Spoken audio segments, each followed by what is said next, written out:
The night Seraphina DeLuca was publicly humiliated by her own sister in front of 500 of the city's most powerful people, she expected no one to move. No one ever had before. But then the grand doors opened, and the most feared man alive walked past senators, past billionaires, past everyone, and stopped in front of her. What happened next would burn the entire city to the ground. If this story finds you tonight, hit that like button and drop your city in the comments. I want to see how far this story travels. Now let's begin. The Palazzo Bella Corte was the kind of place that made ordinary people feel like mistakes. Seraphina DeLuca had felt like a mistake her entire life, so she supposed that was fitting. She stood near the far wall of the grand ballroom, close enough to the heavy velvet drapes that she could disappear behind them if she needed to. She had needed to before. More times than she could count, she had pressed herself into corners and alcoves and doorways at events like this one, making herself small, making herself nothing, waiting for the night to end so she could return to the narrow bedroom at the back of the DeLuca estate and exhale. Tonight she wore a charcoal gray gown that didn't belong to her. Her half-sister Viviana had thrown it into a donation bag 3 weeks ago after declaring the color made her look like a hospital wall. Their housekeeper, Rosa, had fished it out and quietly altered it for Seraphina 2 days before the gala, working in secret the way most kindnesses in that house had to be performed. In secret, in the margins, with no acknowledgement afterward. The gown was too long in the back and slightly loose across the shoulders, and Seraphina was aware of both things every moment she wore it. She kept her posture deliberate, shoulders slightly dropped, nothing about her body language announcing itself. She had learned that stillness was its own kind of armor. Around her, the ballroom pulsed with the particular energy of people who had convinced themselves they deserved every beautiful thing they touched. Crystal chandeliers the size of small cars poured warm gold light across marble floors that cost more per square foot than most people's monthly salaries. The orchestra played something Viennese and romantic from a raised platform near the eastern wall, and the sound wrapped around everything like a velvet ribbon around a grenade. Seraphina sipped her water. Not champagne. Never champagne at these events, because champagne loosened the edges and she needed every edge she had, and watched her father work the room. Domenico DeLuca was 61 years old and looked 50, which was the result of excellent tailoring, an obsessive morning routine, and the particular brand of vanity that wealthy men in this city treated as a civic duty. He moved through the ballroom with the easy authority of a man who had never once questioned whether he belonged somewhere. He laughed at the right moments. He touched shoulders and shook hands and leaned in close to whisper things that made senators tilt their heads and investment bankers nod slowly. He had not looked in Seraphina's direction once since they arrived. That was normal. That had always been normal. She told herself it didn't land anywhere sensitive anymore and mostly believed it. Viviana was easier to locate because Viviana always positioned herself at the geometric center of whatever room she entered. 28 years old, tall, built like a sculptor's ideal of feminine authority, wearing a white gown that probably cost more than Rosa made in 6 months. Her dark hair was pinned up in a way that looked effortless and had taken 2 hours. She stood surrounded by the city's young elite, the sons and daughters of the same billionaires and crime-adjacent businessmen who orbited their father, and she laughed and touched arms and tilted her head at the exact angle that made people lean toward her. Viviana had a gift for making people feel chosen. It was the most dangerous thing about her. Seraphina watched her half-sister the way you watch weather, not with feeling, with calculation. Knowing what was coming was the only control she had. The night was going according to its usual script. She would stay near the walls. She would be invisible. Her father would conduct his business. Viviana would conduct her performance. And at 11 o'clock, Seraphina would find the family driver and disappear into the back seat of the car and press her forehead against the cold window glass and breathe. That was the plan.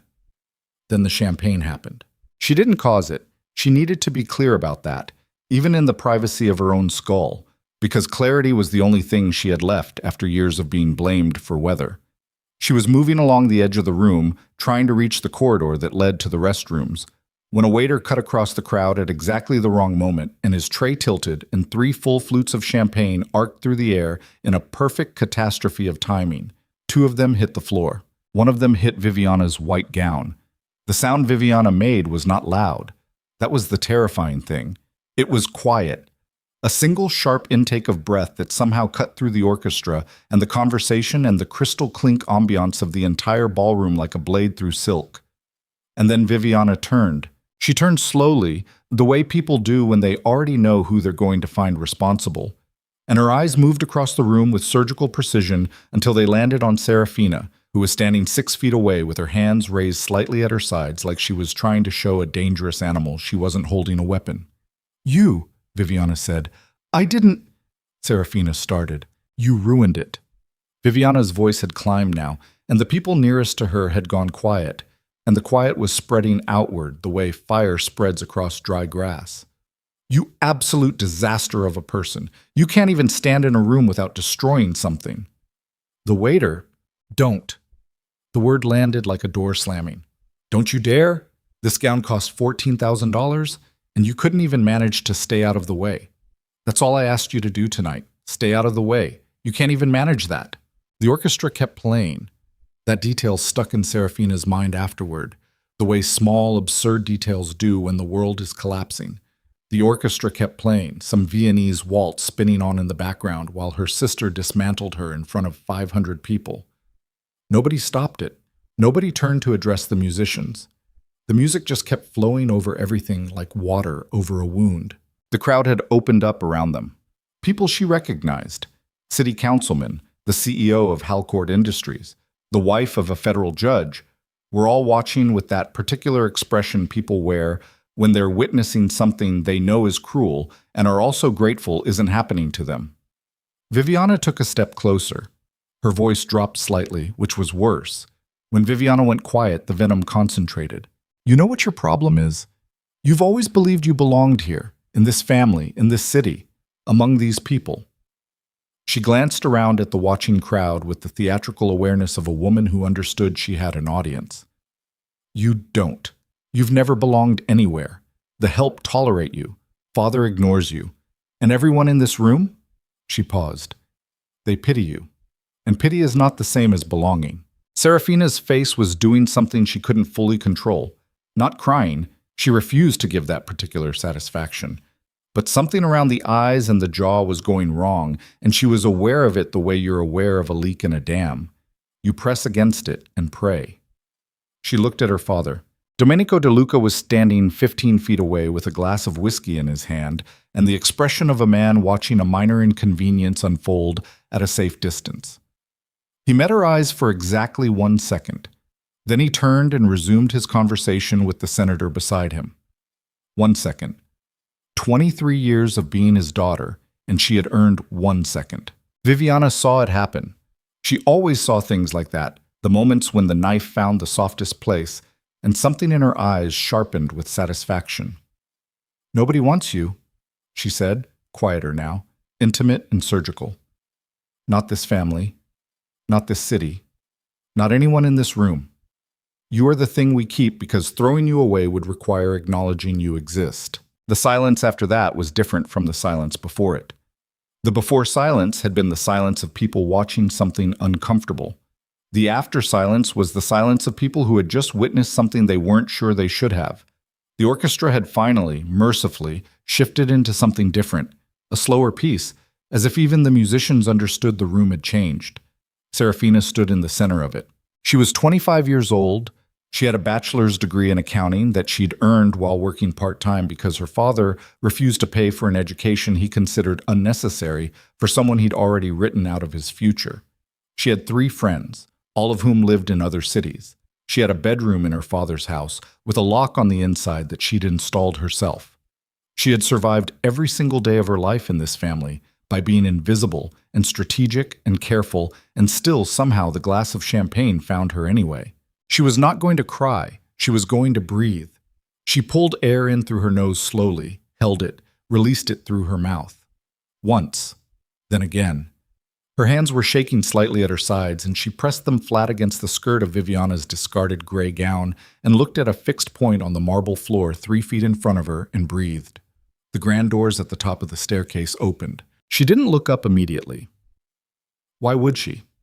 The doors had been opening and closing all night, but the sound of the room changing reached her even with her eyes down.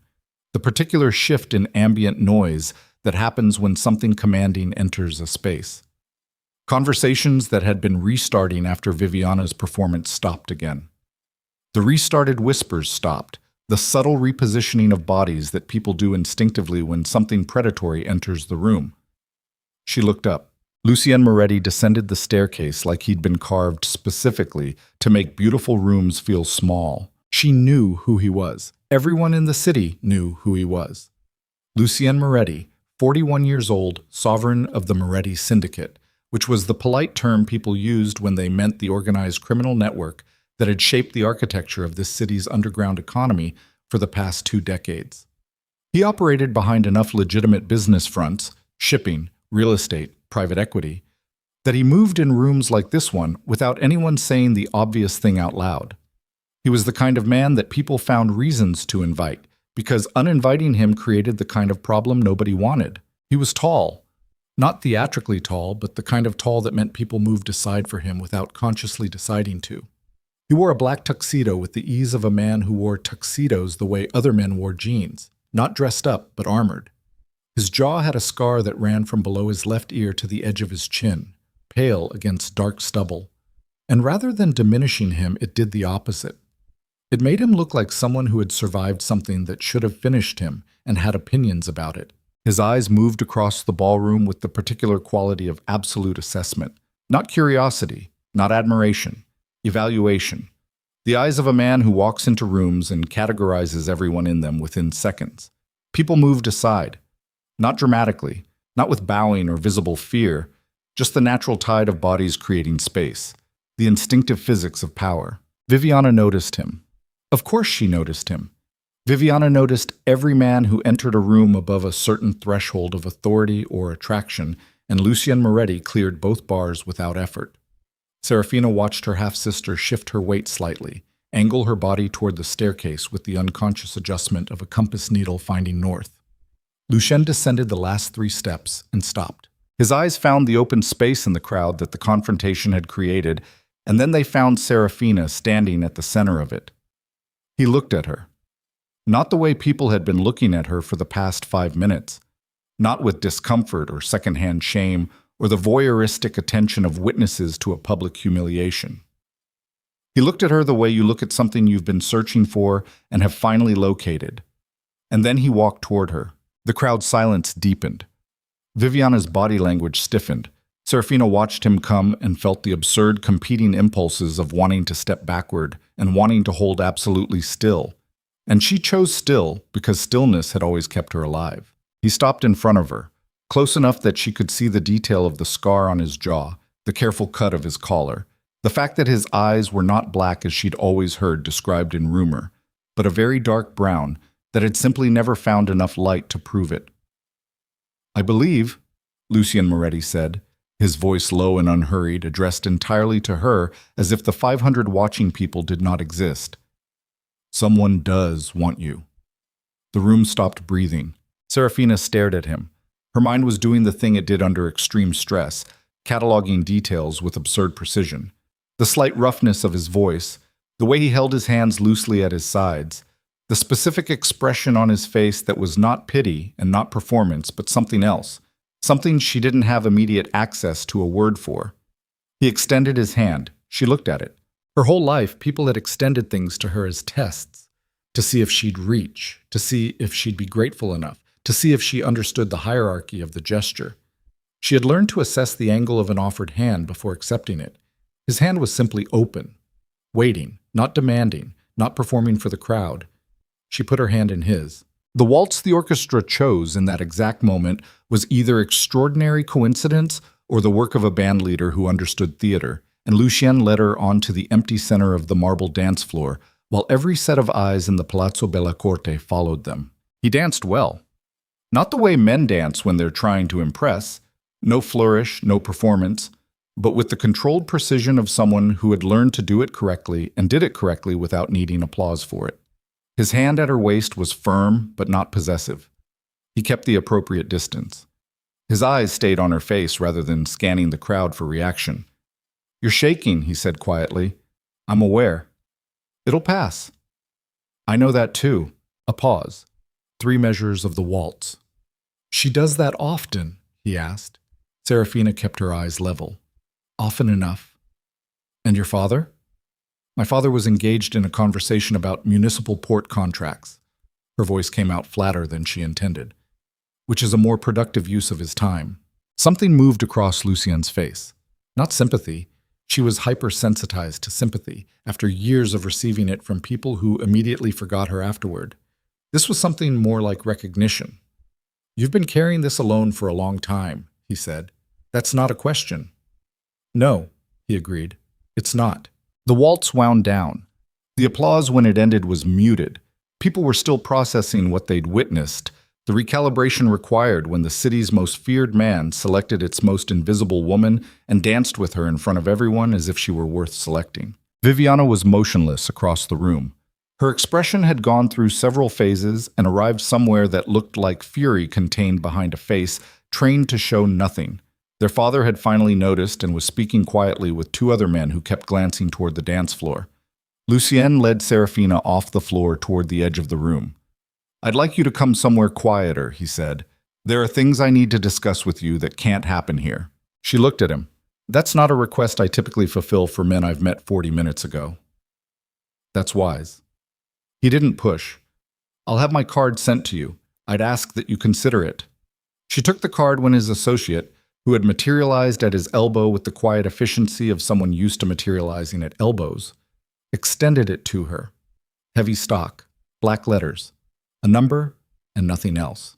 He held her gaze for a moment before turning. You survived something tonight that most people couldn't have. I've survived worse. I know, Lucien said. That's why I'm here. He walked away. She stood holding the card and thought about what he meant. That's why I'm here. Not I saw you. Not I felt sorry for you. I know. Past tense, informed, deliberate. The gala continued around her. Viviana reclaimed her orbit of admirers with a speed that suggested practice. Their father returned to his senator. The orchestra returned to its velvet background noise. Seraphina pressed the card between her fingers until the edge cut slightly into her palm and stood at the wall where she had always stood and thought about the word I know and what would have to be true for a man like Lucien Moretti to use it. 3 days later, she called the number. She told herself it was because she was practical. She told herself it was because curiosity was not the same as vulnerability. She dialed and listened to one ring, and then his voice answered, and she said, This is Seraphina DeLuca. You said you know. I want to know what you know. His answer came without hesitation. Come to the Helios building tomorrow evening, 8th floor. I'll send a car. I don't need your car. Then I'll see you at 7. She hung up. She sat for a long time in her narrow bedroom with its inside lock and her secondhand furniture and the window that faced the side garden that nobody ever used, and she thought about the specific quality of his voice on the phone. Unhurried, completely unbothered, as if he had expected her call and had simply been waiting for her to make it. She thought about what it meant that she wasn't afraid.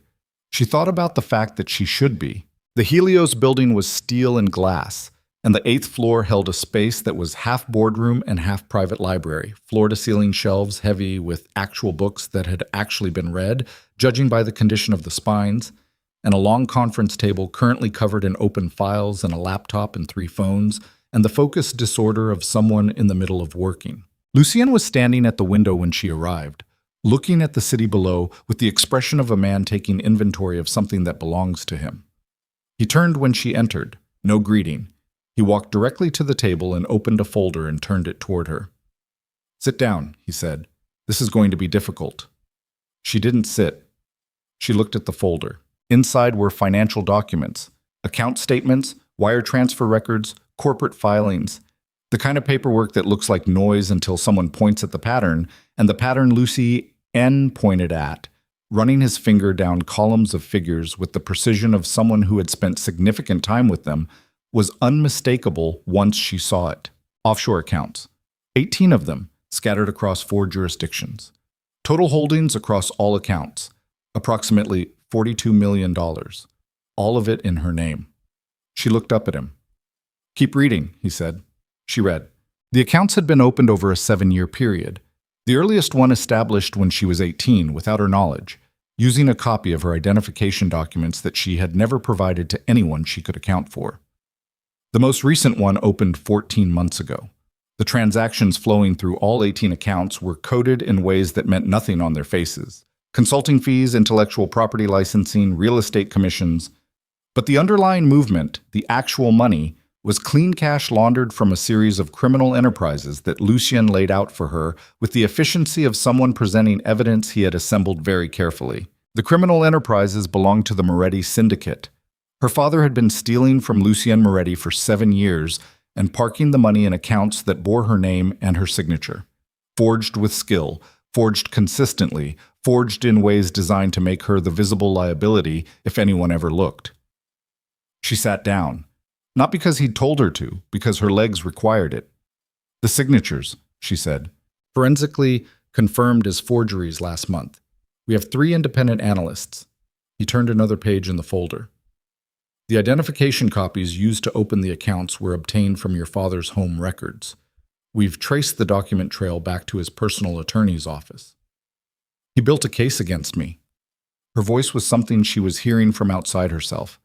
A case that already exists, fully built, waiting. A case designed to look bulletproof if he ever needed to offer the federal government something. Lucien set down a final document. Someone to hand over in exchange for reducing his own exposure. He has a meeting scheduled with a federal prosecutor in 31 days. 31 days. She stared at the document. The number sat on her chest like a stone. "You've known about this," she said carefully. "For how long?"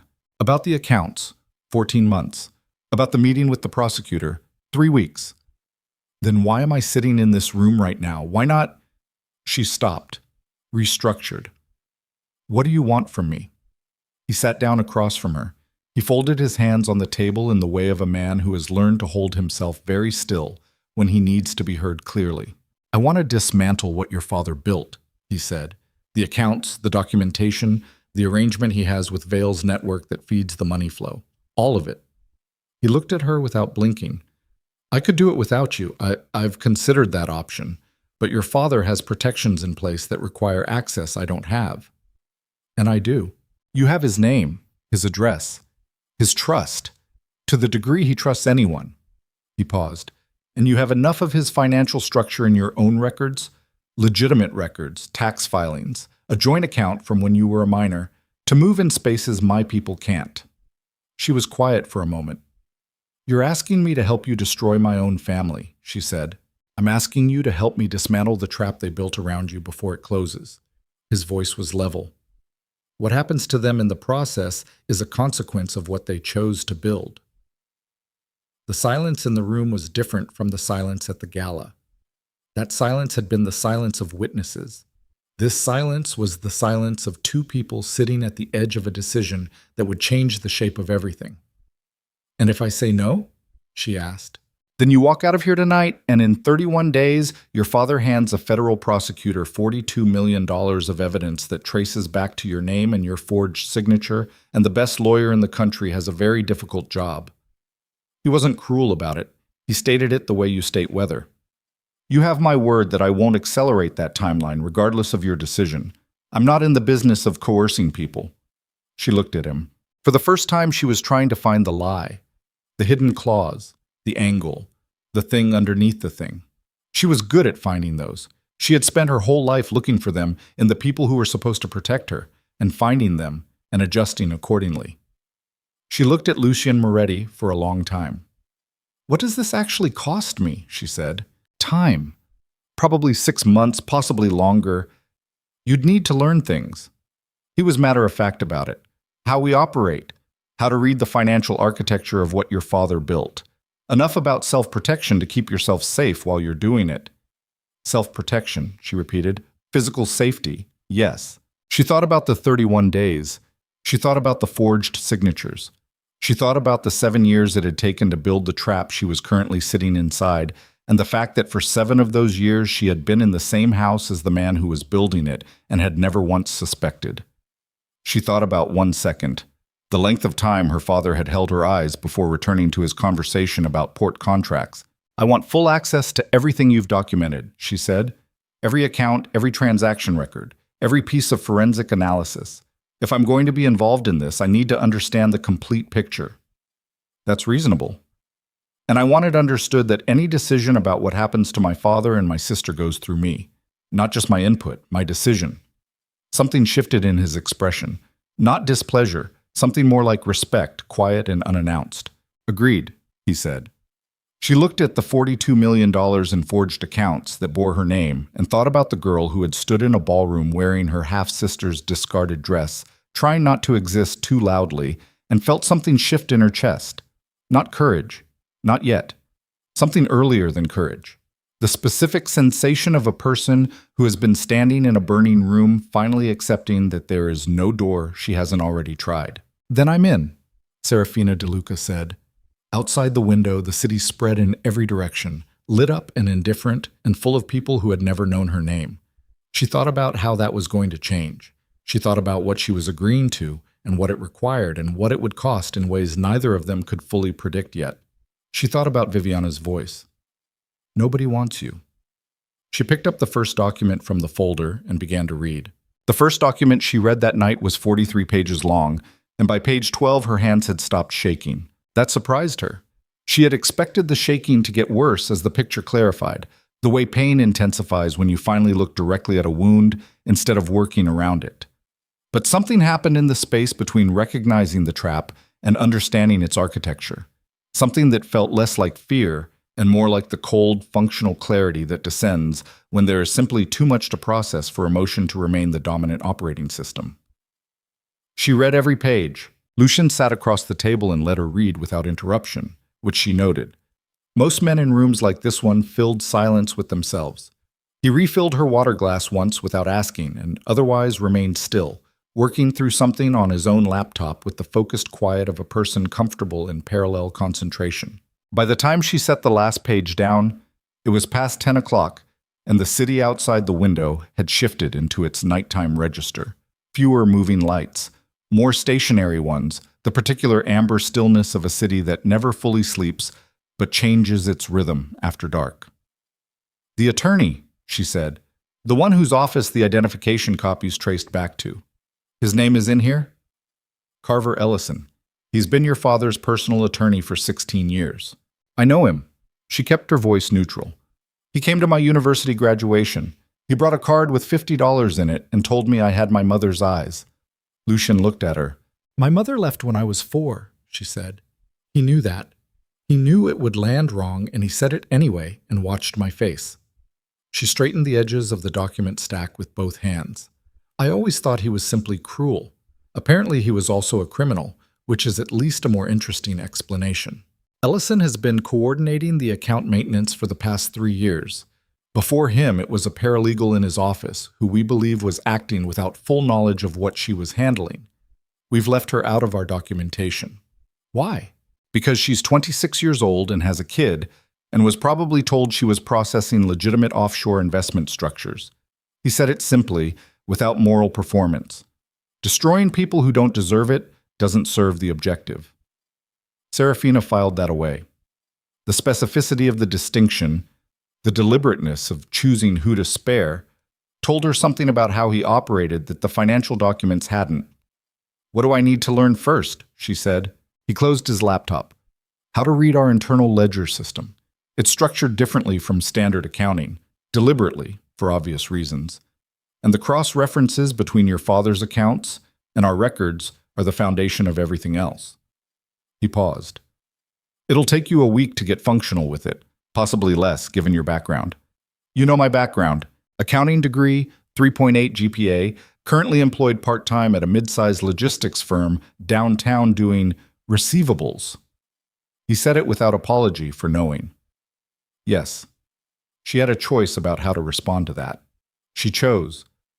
Then, you know I can read a ledger. I know you can read a legitimate one. Ours is different.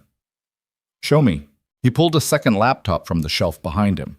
Separate machine, she noted, air-gapped from anything networked, and turned it toward her and began to explain the system. She was functional with it in 4 days, not a week. 4 days. working 3 to 4 hours each evening in the 8th floor office while the city darkened outside the windows, and Lucienne's associates moved through the space with the quiet efficiency of people accustomed to working late. She learned the ledger's internal logic the way she had learned accounting in school, not by memorizing rules, but by finding the underlying structure, the reason the system was built the way it was. And once she understood the reason, the rest followed naturally. On the 5th day, Lucienne introduced her to a man named Dario. Dario was somewhere between 35 and 50, with the kind of face that had been rearranged enough times that pinning down its original architecture was difficult. He was the syndicate's head of physical security training, and he looked at Seraphina the way an experienced contractor looks at a wall someone has asked him to reinforce, not unkindly but without sentiment about the current condition of the wall. "You've never fired a weapon," he said. It wasn't a question. "No." "You've had any kind of combat training? Self-defense? Martial arts? Anything?" "I took 6 weeks of a women's self-defense class at the community center when I was 22. "What did you learn?" "How to break a nose with a palm strike and where the femoral artery is." Something moved across Dario's face that was close to approval. "That's 2 more things than most people know. We'll start tomorrow." The basement level of the Helios building contained a shooting range that was sound insulated well enough that you could fire a .45 and hear nothing from the elevator lobby above. It smelled like gun oil and recycled air and the particular metallic residue that powder leaves on everything. Seraphina spent her first morning there learning how to hold a gun without flinching, which turned out to be the majority of the first morning. She flinched. She flinched at the first shot, at the third, at the 7th. The recoil went up her wrists and into her elbows, and rattled something in her shoulders that she hadn't known was a thing that could be rattled. And Dario stood beside her and said nothing after each shot and waited for her to reset and try again. By the 15th shot, she had stopped flinching. By the 42nd, she had put 4 out of 6 into the target's center mass from 15 feet. Dario retrieved the target paper, looked at it, held it up. 4 out of 6 at 15 feet on day 1. He set it down. "You have spatial instinct. That's not something I can teach. We'll work with it." She drove home that night with her palms sore from recoil and her ears ringing through the industrial-grade ear protection, and she sat in her narrow bedroom and looked at her hands on top of the covers and thought about the 4 holes in the center of the paper target and felt something she couldn't immediately name. Not pride exactly. Something more uncomfortable than pride. The sensation of a capability she hadn't known existed, surfacing. She was back in the basement at 7 the next morning. 3 weeks in, she made her first mistake. It wasn't a catastrophic mistake. It was the kind of mistake that looks small in the moment and only reveals its weight afterward, when you can see what it opened. She was cross-referencing a series of wire transfers in the syndicate's ledger against her father's offshore account records, trying to establish the exact date range during which the diversion scheme had been operational, when she found a secondary account structure she hadn't seen before. Not in her name. In Viviana's. Smaller holdings, 9 million across 6 accounts, and a different transaction pattern, less sophisticated, shorter timeline, but present. She brought it to Lucien that evening. He looked at the documentation for a long time without speaking. "You knew," she said. "I knew there was a secondary structure. I wasn't certain of its full scope until you knew when you came to the gala." Her voice stayed even by effort. "You knew Viviana was involved before you walked across that ballroom." "Yes." The single syllable sat between them. "You chose not to include it in the initial briefing," she said. "I made a decision about sequencing." He met her eyes. "You were already processing a significant amount.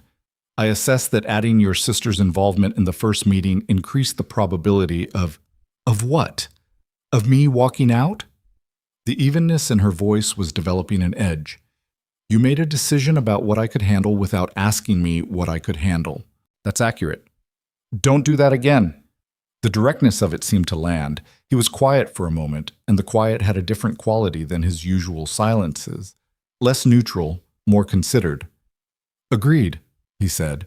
She looked at Viviana's account documentation. $9 million. The account's oldest record dated to 4 years ago, which meant Viviana had been 19 when the first account was opened, which meant she had been recruited into this, or had volunteered for it, while Seraphina was still living in the same house, still eating dinner at the same table 2 nights a week, still believing in some diminished corner of herself that family was a thing with any structural integrity at all. She was 19, Seraphina said. Yes. Did she understand what she was part of? Lucien was precise about it. The documentation suggests she understood enough. Whether she understood everything, he paused. I don't think that changes the legal reality. I didn't ask about the legal reality. He looked at her. Then I don't know. I'm not in the business of reading motivations I can't document. She thought about Viviana at 19.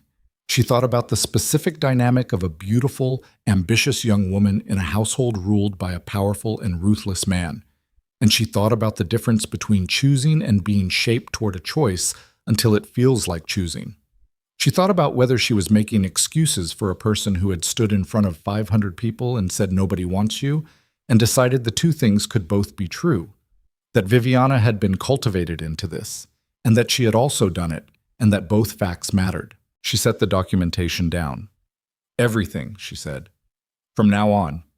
I see everything as it exists, not as you've decided I'm ready for it. Understood. They worked until 2 in the morning. The mistake came not from what she found, but from what she did with it. 3 days later, coming out of the Helios building's parking structure, she ran into Rosa, her father's housekeeper, the woman who had quietly altered a discarded dress so Seraphina would have something to wear to a gala she hadn't been properly outfitted for.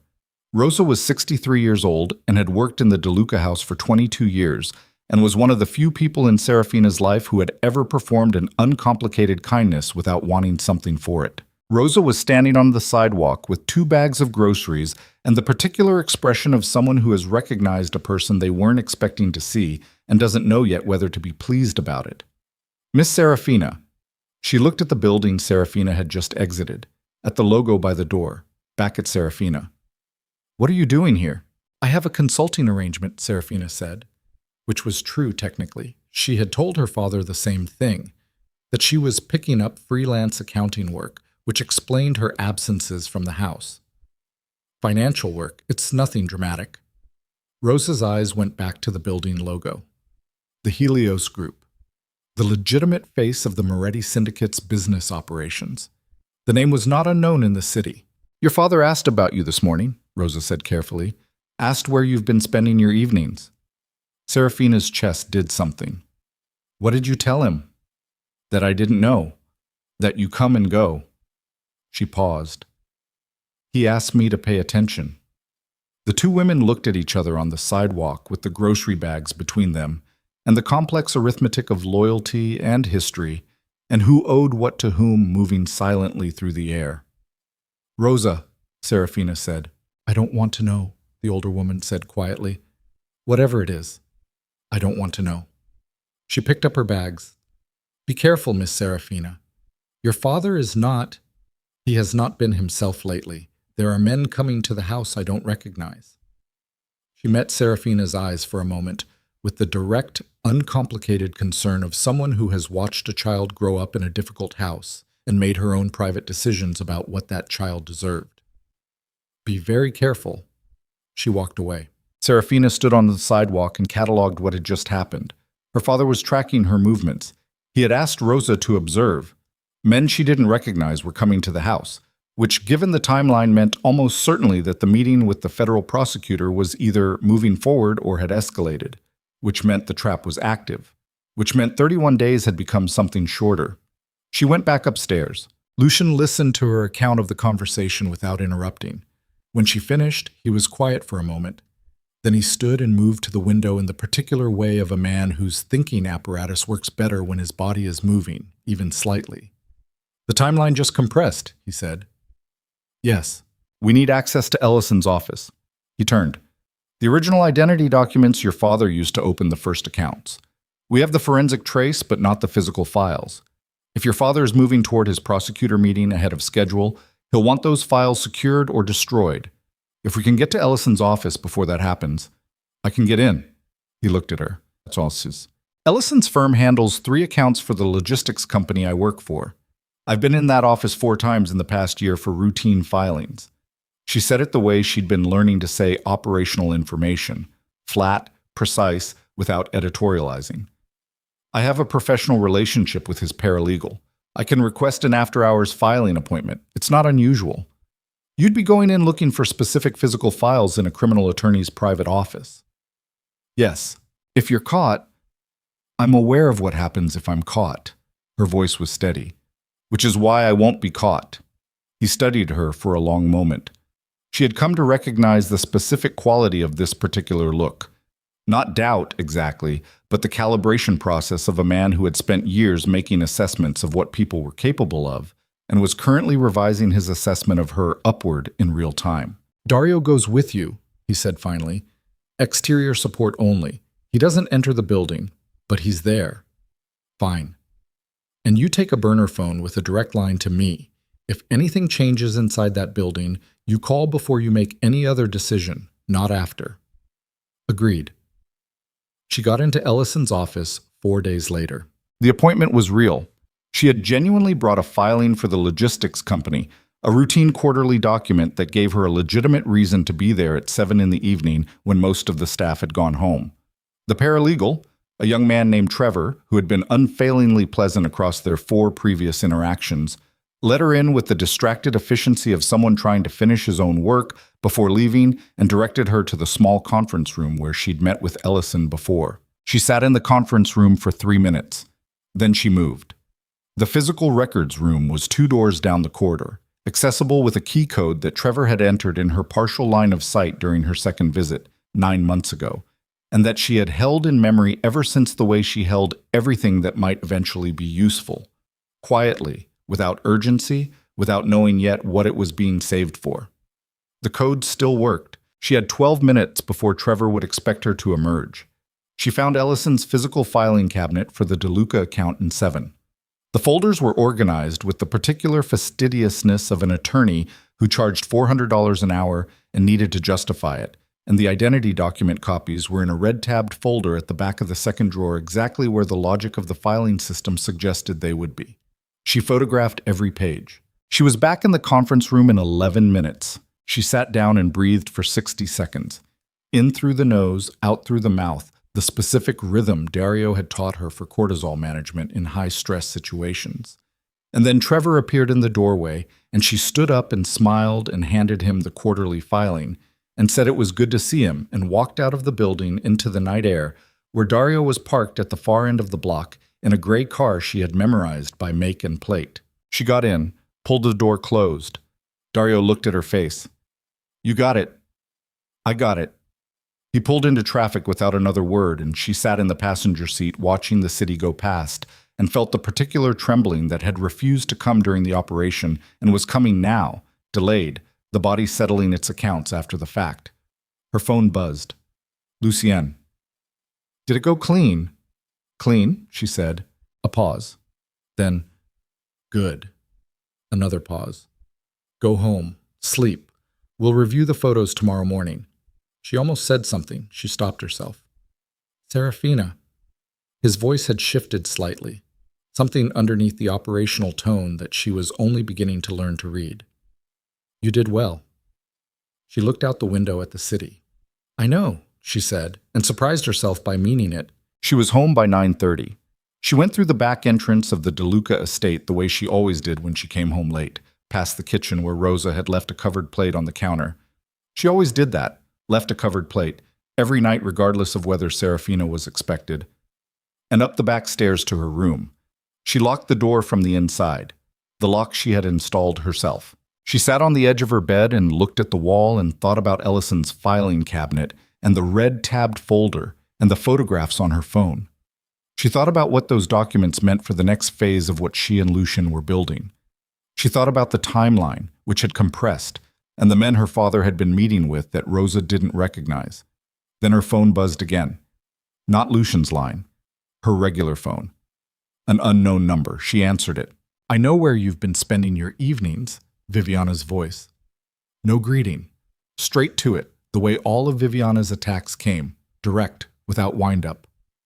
I know what building. I know who owns it. Seraphina said nothing. You think you're so clever, Viviana continued, and underneath the contempt there was something else moving, something that sounded almost like fear wearing contempt as a coat. You think he chose you for some reason that has anything to do with you.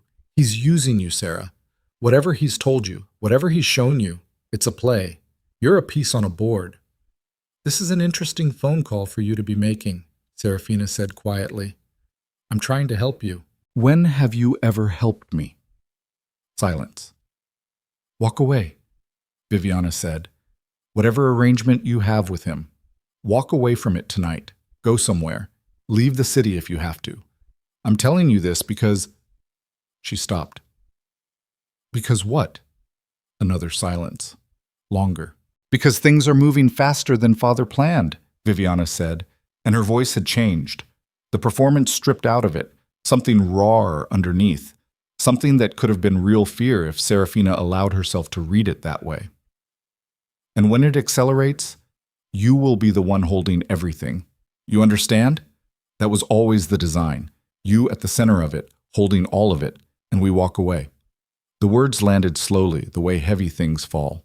Seraphina sat on the edge of her bed in her room with its inside lock and thought about $42 million in forged accounts and 31 days that had become fewer and a red-tabbed folder in a filing cabinet and the 4 holes in the center of a paper target.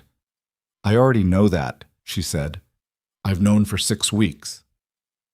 The silence on the other end of the line was the silence of someone recalculating everything. Then you're already... Viviana stopped. Oh, a pause. Oh, you stupid girl. Tell me something, Seraphina said. The meeting with the federal prosecutor. Has the date moved? Nothing. Viviana. It moved, her sister said, and now the fear in her voice was unambiguous, undisguised, no coat over it. Sarah. It moved to next week. Father pushed it forward. Something happened. There's a man. Someone from Vale's network who contacted Father last week, and it changed everything. She stopped again. A sound on the other end of the line. A door. Viviana's voice dropped to almost nothing. I can't talk. I can't. The line went dead. Seraphina sat in the silence. Next week. Not 31 days. Not the compressed but manageable timeline she and Lucien had been working within. Next week. Which meant whatever Adriano Val had communicated to her father had accelerated the entire sequence, which meant Vale was already involved, which meant this was no longer her father acting alone with his attorney and his offshore accounts. This was something that had grown additional dimensions she hadn't been briefed on. She called Lucien's line. He answered on the first ring. The meeting moved, she said, next week. And there's something else. Someone from Vale's network contacted my father. Something changed. Viviana called me and she stopped, assessed the word, used it anyway. She was frightened. A pause on his end that had a different quality than his usual pauses. Where are you? He said. Home.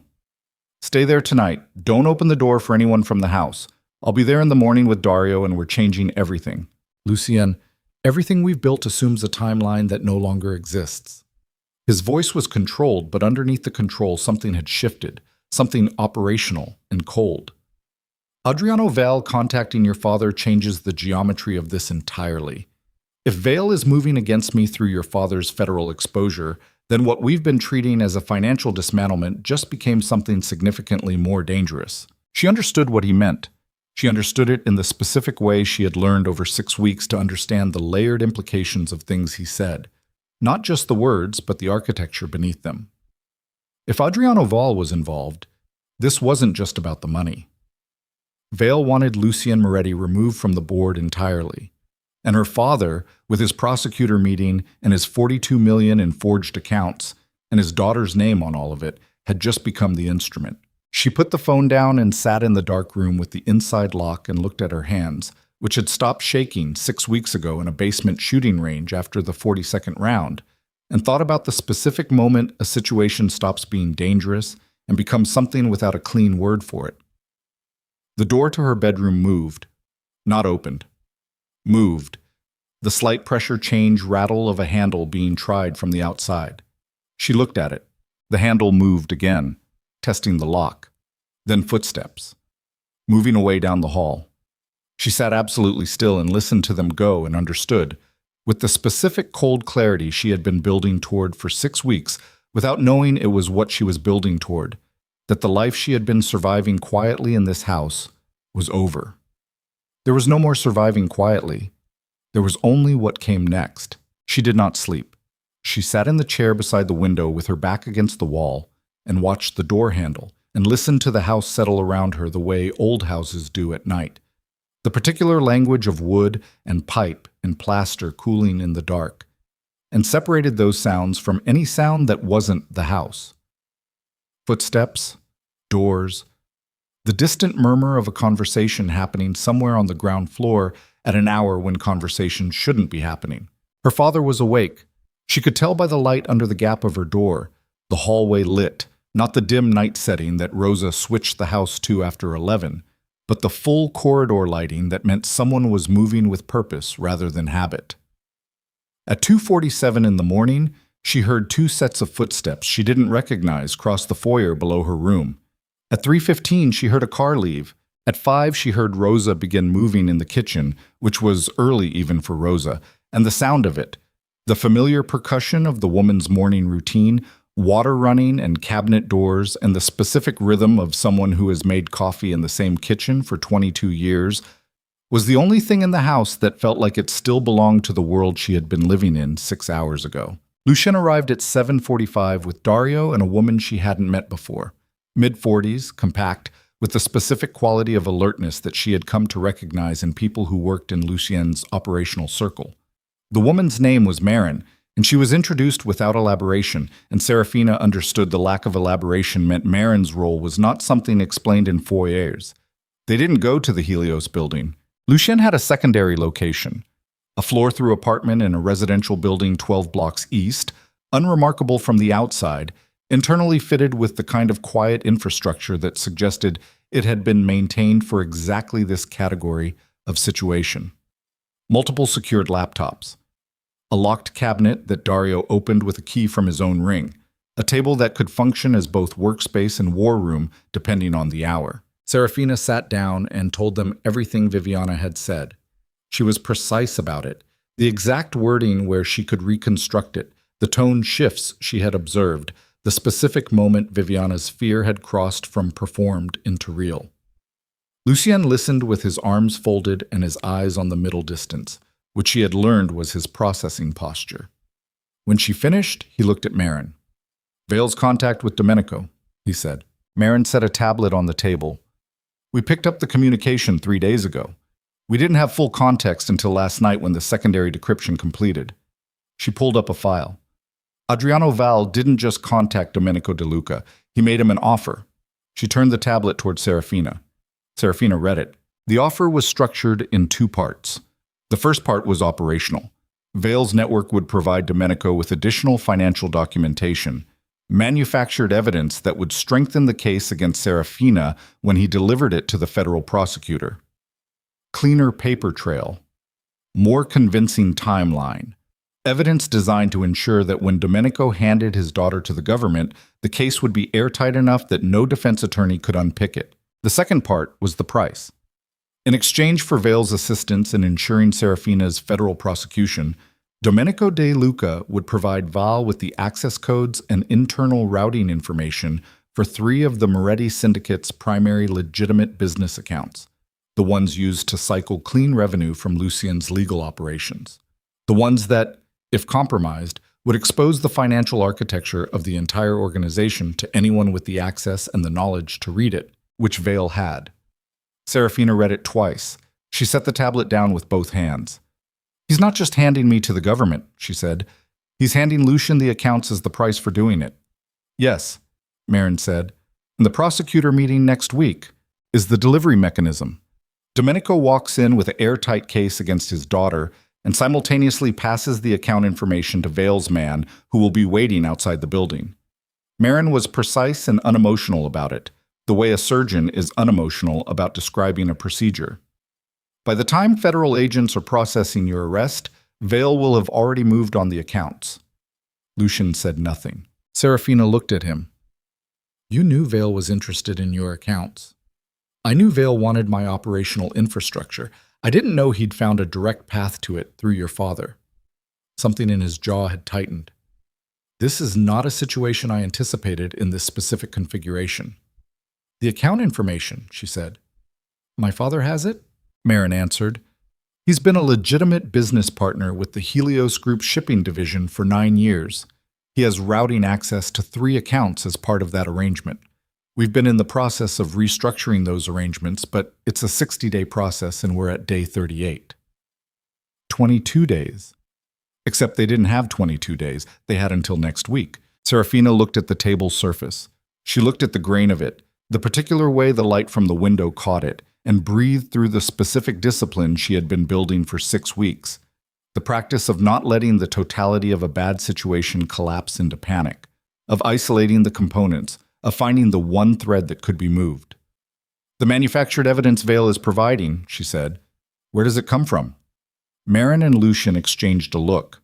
We don't have that yet, Marin said. When can you have it? 12 hours, maybe less if... Get it. She looked at Lucian. Because if the case against me depends on evidence that Vale manufactured, then the chain of custody on that evidence traces back to Vale's network. And if we can document where it came from and how it was made, it poisons the entire prosecution, Lucian said. He looked at her the way he had looked at her in Ellison's office, that recalibration look, and this time it had a different quality. Not just revision upward, something that looked like it was costing him something to feel. You'd be documenting a conspiracy between your father, Vale's network, and a federal prosecutor. You'd need to hand that documentation to a different federal authority. Yes, she said it flatly. Someone who isn't the prosecutor my father has already compromised. We'd need someone clean. I have a contact in the FBI field office, Marin said carefully. Someone who has been, she glanced at Lucian, someone with whom we have a historical arrangement that has remained productive. Seraphina noted the careful language.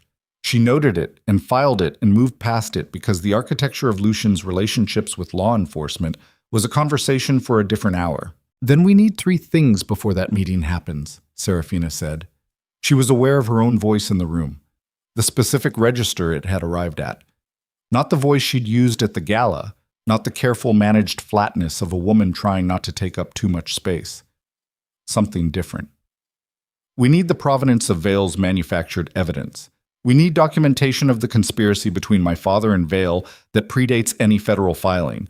And we need my father's account access credentials for the Moretti routing numbers so we can change them before the meeting happens. Dario, who had been standing near the door in the specific posture of a man who is security rather than strategy, said, The credentials, how do you get those? Seraphina looked at him. I ask him for them. The silence in the room was the silence of 3 experienced people recalibrating around a statement that sounded simple and was not simple at all. You ask your father, Lucian said slowly, for the account access credentials he's planning to sell to Adriano Val. I go home. I tell him I've been doing freelance work for the Helios Group's accounting division, and I've discovered an irregularity in the routing structure of his partnership accounts that could create problems for him in any federal financial review. She said it the way she'd been building the ability to say things, with the economy of someone who had thought it through and was presenting conclusions, not process. It's not a lie. The routing structure does have irregularities. We built them in to track diversion attempts. He won't know I know that. He'll want to verify his own access before the prosecutor meeting to make sure everything is in order. He'll log in. And you'll be watching, Marin said. I'll have the remote monitoring software you showed me 2 weeks ago running on the household network. Yes. Another silence. Lucian leaned forward and put both hands flat on the table. If your father suspects anything, he won't. She held his gaze. He's never believed I was capable of anything that required thinking 2 moves ahead. He has 23 years of evidence confirming that belief. She paused. That's not bitterness. That's the operational asset. Something moved across Lucian's face. It crossed quickly and he controlled it. She was getting better at catching the things he controlled, but she saw it. The particular expression of a man who has just understood something that changed the color of something else. You're right, he said. It came out quieter than his usual register. Go home. Marin will have the monitoring software on your device within the hour. Don't push him. Just plant the idea and let him move to it himself. She stood up. Seraphina. Lucian set it to her back. She turned. Don't stay in that house tonight. Whatever happens. Get the credentials and leave. She left. The monitoring software took 40 minutes, and the drive back across the city took 20, and she walked into the DeLuca estate through the front door for the first time in weeks, which announced itself as a different category of arrival.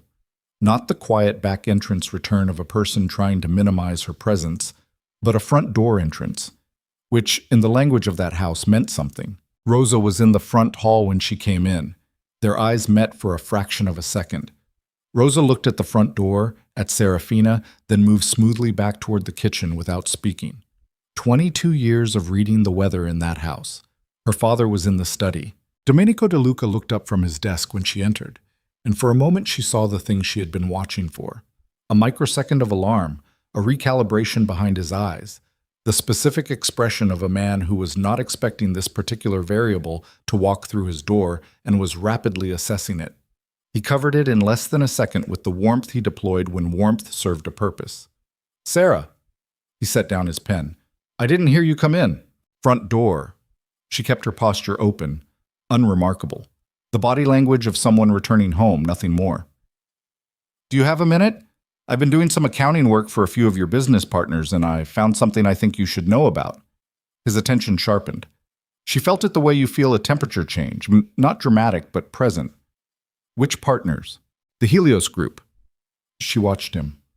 "Their shipping division accounts, the ones tied to your partnership arrangement. There's a routing irregularity in the secondary clearing structure that could flag in a federal audit as a structuring issue. It's probably nothing, but given—" She paused, let the pause carry weight. "Given the current environment, I thought you'd want to verify your own access was clean before anyone else looked at it." Her father was 61 years old and had spent 4 decades building an empire on the ability to read a room and find its exits. She watched him read her now, watched his eyes move across her face with the specific quality of assessment, looking for the tell, the crack, the thing that meant this was more than it appeared to be. She gave him nothing. Her face was her father's face. She had always known that. People commented on it. The bone structure, the specific set of the eyes. She had resented it her whole life. Now she used it. She gave him back his own architecture, impassive and measuring, and watched him find it familiar and relax into the familiarity. "I'll take a look at it," he said. "Ben, send me the specific account references." "I'll write them down." She moved to his desk, picked up the pen he had set down, found a notepad, wrote the account routing numbers in her own handwriting. The 3 accounts, the ones she'd memorized from Marin's tablet that morning. He took the notepad, looked at it, looked at her.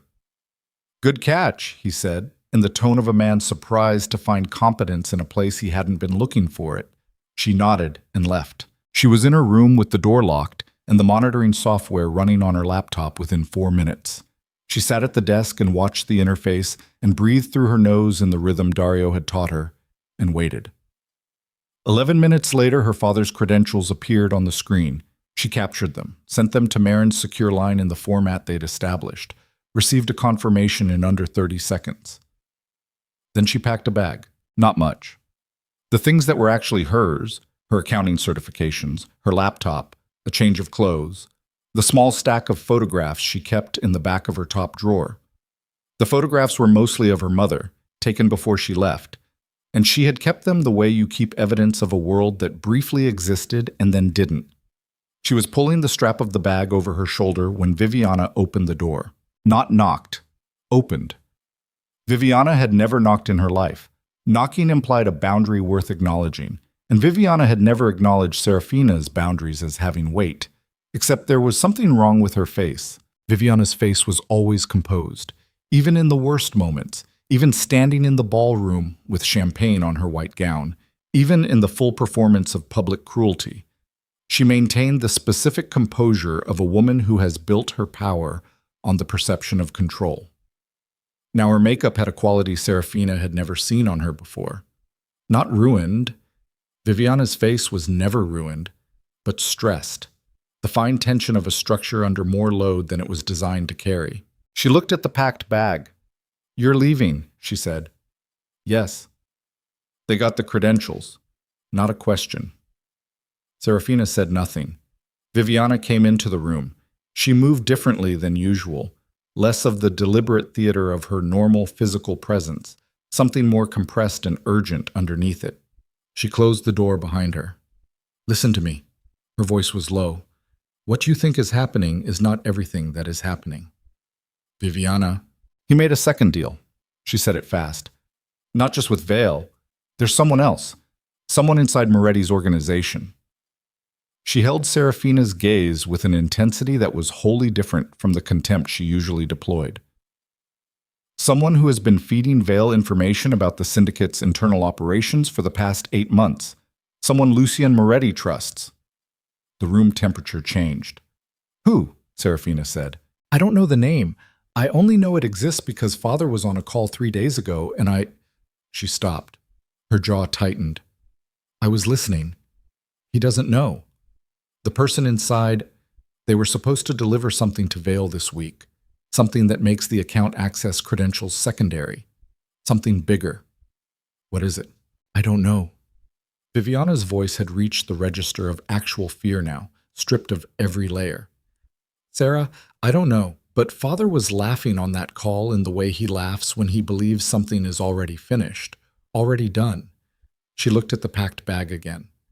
Wherever you're going, whatever you've built with Moretti, there is a person inside it who is already taking it apart. Seraphina stood very still. She thought about the past 6 weeks, the 8th floor of the Helios building, the air-gapped laptops, the basement shooting range, the secondary apartment that morning. The small circle of people she had come to know, Dario, Marin, the 2 associates whose names she had learned but whose functions she had only partially understood. She thought about Lucien's voice on the phone the night before. Everything we've built assumes a timeline that no longer exists. She thought about who else had known that timeline, who had been present for every strategic conversation, who had access to the operational architecture she'd spent 6 weeks learning to navigate. How long have you known there was someone inside? She said. Viviana's answer took a half-second too long. 3 days. You called me last night. You told me things were accelerating. You didn't mention this. She stopped. You were deciding, Seraphina said, whether it was more useful to tell me or to hold it. Viviana didn't deny it. The 2 women looked at each other across the narrow bedroom where Seraphina had spent years being invisible and small, and Seraphina felt the specific sensation of a world rearranging itself into a configuration she hadn't been prepared for. Not fear, past fear, something beyond it, the particular clarity that arrives when the last possible version of safety has been removed. Get out of this house tonight, Seraphina said. What? Take whatever you need. Go somewhere Father doesn't know about. She held her sister's eyes. Because when this collapses, and it is going to collapse, everyone standing inside it goes down with it. And you know enough about what he's done that you have a choice about which side of that you're on. Viviana stared at her. You're protecting me, she said, and her voice had something in it that Seraphina had never heard from her before. Something raw and bewildered, the sound of a person encountering something their existing map has no category for. I'm telling you what I know, Seraphina said. What you do with it is yours. She picked up her bag and walked out. She was 3 blocks from the house, moving fast through the morning cold with her phone already dialing Lucien's number, when the call connected and she said without preamble, There's someone inside your organization feeding Vale information. 8 months. I don't have a name. The silence on his end lasted 2 seconds. 2 seconds was a long time for Lucien Moretti. Where are you? His voice was controlled in the specific way of someone controlling something that wants very much not to be controlled. 3 blocks from the house. Walking. Keep walking. Don't stop anywhere. I'm sending Dario. Lucien, how confident are you in the source? She thought about Viviana's face, the makeup underload, the specific quality of fear that doesn't perform itself. Confident enough, she said. Another pause. Does your source know who it is? No, but they know it exists. Yes. She heard him exhale. Not quite a breath, more the precise, controlled release of a man reconfiguring something internally while keeping his exterior architecture intact. 8 months, he said, almost to himself. Yes, a longer pause this time. And inside it, she understood what he was processing. 8 months was specific. 8 months ago was a specific moment in the operational history of the Moretti Syndicate, and whatever had happened in that moment, whatever access point had opened, he knew what it was. She could hear the knowing of it in his silence. "Who was brought into the organization 8 months ago?" she said. He didn't answer immediately. "Lucien?" Her voice was sharp. "Don't make the same mistake you made with Viviana's accounts. Don't sequence what I'm ready for." A pause. "Marin," he said. The name landed in her chest like something physical. Marin, who had been in the apartment that morning. Marin, who had shown her the monitoring software 2 weeks ago. Marin, who had the contact in the FBI field office. The contact they had been about to use as the centerpiece of their entire counter strategy. Marin, who now had the account credentials Seraphina had sent to her 40 minutes ago on a secure line. "The FBI contact," Seraphina said. "Is Vale's man," Lucien said. "Yes, I think so. Yes." She stopped walking. She stood on the sidewalk in the morning cold and looked at the street in front of her. Ordinary street, ordinary city, garbage truck moving at the far end of the block, a woman walking a dog, the unremarkable surface of a world that had just shifted 2 feet to the left beneath everything she'd built, and understood with complete and devastating clarity that the plan they had been constructing for 6 weeks had just been handed to the enemy in its entirety. The credentials, the counter-documentation strategy, the provenance work on Vale's manufactured evidence, the identity of their FBI contact, all of it. Marin had been in the room for every conversation. "The credentials I sent her," Seraphina said, and her voice was something she was managing from a distance. "She'll pass them to Vale today." "Yes."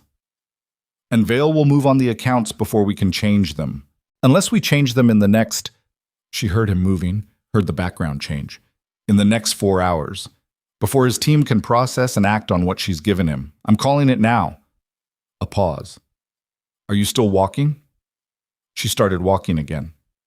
"I'm walking." "Dario is 6 minutes from you. Gray car. You know the plate." "I know it." "Seraphina." He said her name in the specific way she had been learning to hear, not operational, not briefing, the other register. "I'm sorry. Marin has been with me for 3 years. I didn't—" "Don't." She said it without cruelty, but without softness. "Not now. Later." She kept walking. "Right now, tell me what 4 hours looks like and whether we survive it." The pause before his answer was the longest she'd heard from him. "I don't know yet," he said. She had never heard him say that before. In 6 weeks of operational briefings and strategic conversations and late nights over encrypted ledgers, she had never heard Lucien Moretti say, "I don't know." She filed it, kept walking. The gray car appeared at the end of the block, and somewhere behind her in a house she was never going back to, her father was picking up a phone to make a call that would determine whether everything she'd built was already ash, and the only question left was whether she could move fast enough through the wreckage to find the one piece that wasn't burning yet. Dario drove like someone who had done this before, which he had, many times, in conditions worse than a clear morning with light traffic and a woman in the passenger seat who was breathing with deliberate control and staring at the middle distance like she was reading something written on the inside of her own skull. He didn't ask questions.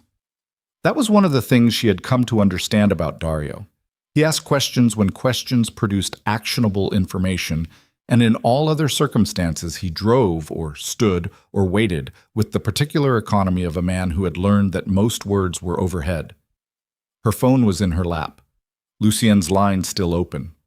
"The accounts," she said into it. "How long to change the routing credentials once you initiate the process?" 40 minutes minimum. The restructuring requires authentication across 3 nodes, and the secondary confirmation takes time we can't compress. His voice was moving. She could hear the acoustic change of him walking fast through a space. "I've already initiated, but if Vale's team has what Marin gave them and they move in the next 2 hours, they'll hit a lock instead of an open door. If we make the 40 minutes, yes." She did the arithmetic. The credentials had been sent to Marin 43 minutes ago. Marin would have forwarded them immediately. She had no reason to delay, every reason to move fast. Vale's team, wherever they were positioned, would need time to receive, verify, and deploy. Financial account intrusion at this level wasn't instantaneous, even with valid credentials. There were verification layers, timing windows, the specific friction of institutional banking architecture that slowed even the most sophisticated attack. "How much time do we realistically have?" she said. A pause. 90 minutes, maybe less. 40 minutes of restructuring inside 90 minutes of window. Tight, but possible if nothing else moved. Something else moved. Her secondary phone, the burner, the one with the direct line, buzzed with a text from a number she didn't recognize. 4 words. "Father is calling Vale." She stared at it. Not Viviana's number. Different. She looked at the prefix, the pattern of the digits, and understood in the specific way she had been developing for 6 weeks. The pattern recognition that came from reading financial documents with fraudulent architecture long enough that deception started announcing itself. It was from a number inside the DeLuca house, Rosa's personal phone. She showed it to Dario without speaking. He glanced at it and looked back at the road. "Lucien," she said into the open line. "My father is contacting Vale right now." 3 seconds of silence. "Vale will tell him the credentials have been received," Lucien said. "Your father will know the operation is in motion, which means he'll accelerate the prosecutor meeting, or cancel the formal meeting entirely and deliver everything he has through a back channel today." His voice had reached a register she hadn't heard from him before. Controlled on the surface, something compressed and combustible underneath it. "If he bypasses the meeting, we lose the documented conspiracy trail. We have the account records, we have Ellison's files, but without the meeting as the delivery mechanism, we lose the clean chain of evidence that then we have to make sure the meeting happens on schedule," she said. A pause. "How?" he said, and it wasn't rhetorical. She looked at the city going past the window, the ordinary infrastructure of a Tuesday morning, delivery trucks and pedestrians and the unremarkable surface of everything that didn't know it was happening inside a collapsing architecture. "Because I'm going to walk into that meeting," she said. The silence on Lucien's end was absolute. Dario's hands tightened on the wheel by a fraction. "The prosecutor meeting," she continued, "is scheduled for 11 o'clock at the Federal Building on Carver Street. My father will be there with Ellison. He expects to walk in and hand a federal prosecutor a case against me and walk out with a deal." She said it steadily. "If I walk in first, if I arrive before he does, and I present the counter documentation to a different prosecutor in the same building, the meeting becomes something different. His own meeting becomes the trap." "You'd be walking into a federal building," Lucien said carefully, "with documentation that includes our financial records. Documentation that proves a criminal conspiracy between my father, Ellison, and Adriano Vale to manufacture evidence and compromise a federal official." She kept her voice level. "The syndicate's records are in there as supporting evidence for the conspiracy, not as the primary subject. The primary subject is the manufacturing of false evidence and the bribery of a federal prosecutor. If they decide to look past the primary subject, then I'll have walked into a federal building voluntarily, with counsel, presenting evidence of crimes committed against me and against federal institutions." She paused. "That's a very different legal posture than being delivered there by my father." Another silence. She could feel him thinking. The specific quality of his silence when the thinking was structural, building and testing the architecture of a decision. "You'd need a clean prosecutor. Someone in that building we can verify hasn't been touched by Vale. Can you get that in 90 minutes? I can get it in 40. His voice had changed again. The combustible thing underneath had found a direction. "Marin knew our FBI contact. She didn't know everyone." A pause. "I have a name. Someone 2 levels above the compromised contact. Someone who has wanted to put Adriano Vale in a federal cell for 6 years and has never found a clean enough line to him." Another pause. "This is a clean line." "Then make the call," she said. "I need counsel with me when I walk in." "I know someone. And Lucien." She held the phone slightly tighter. "The account restructuring. Make the 40 minutes." "Already running."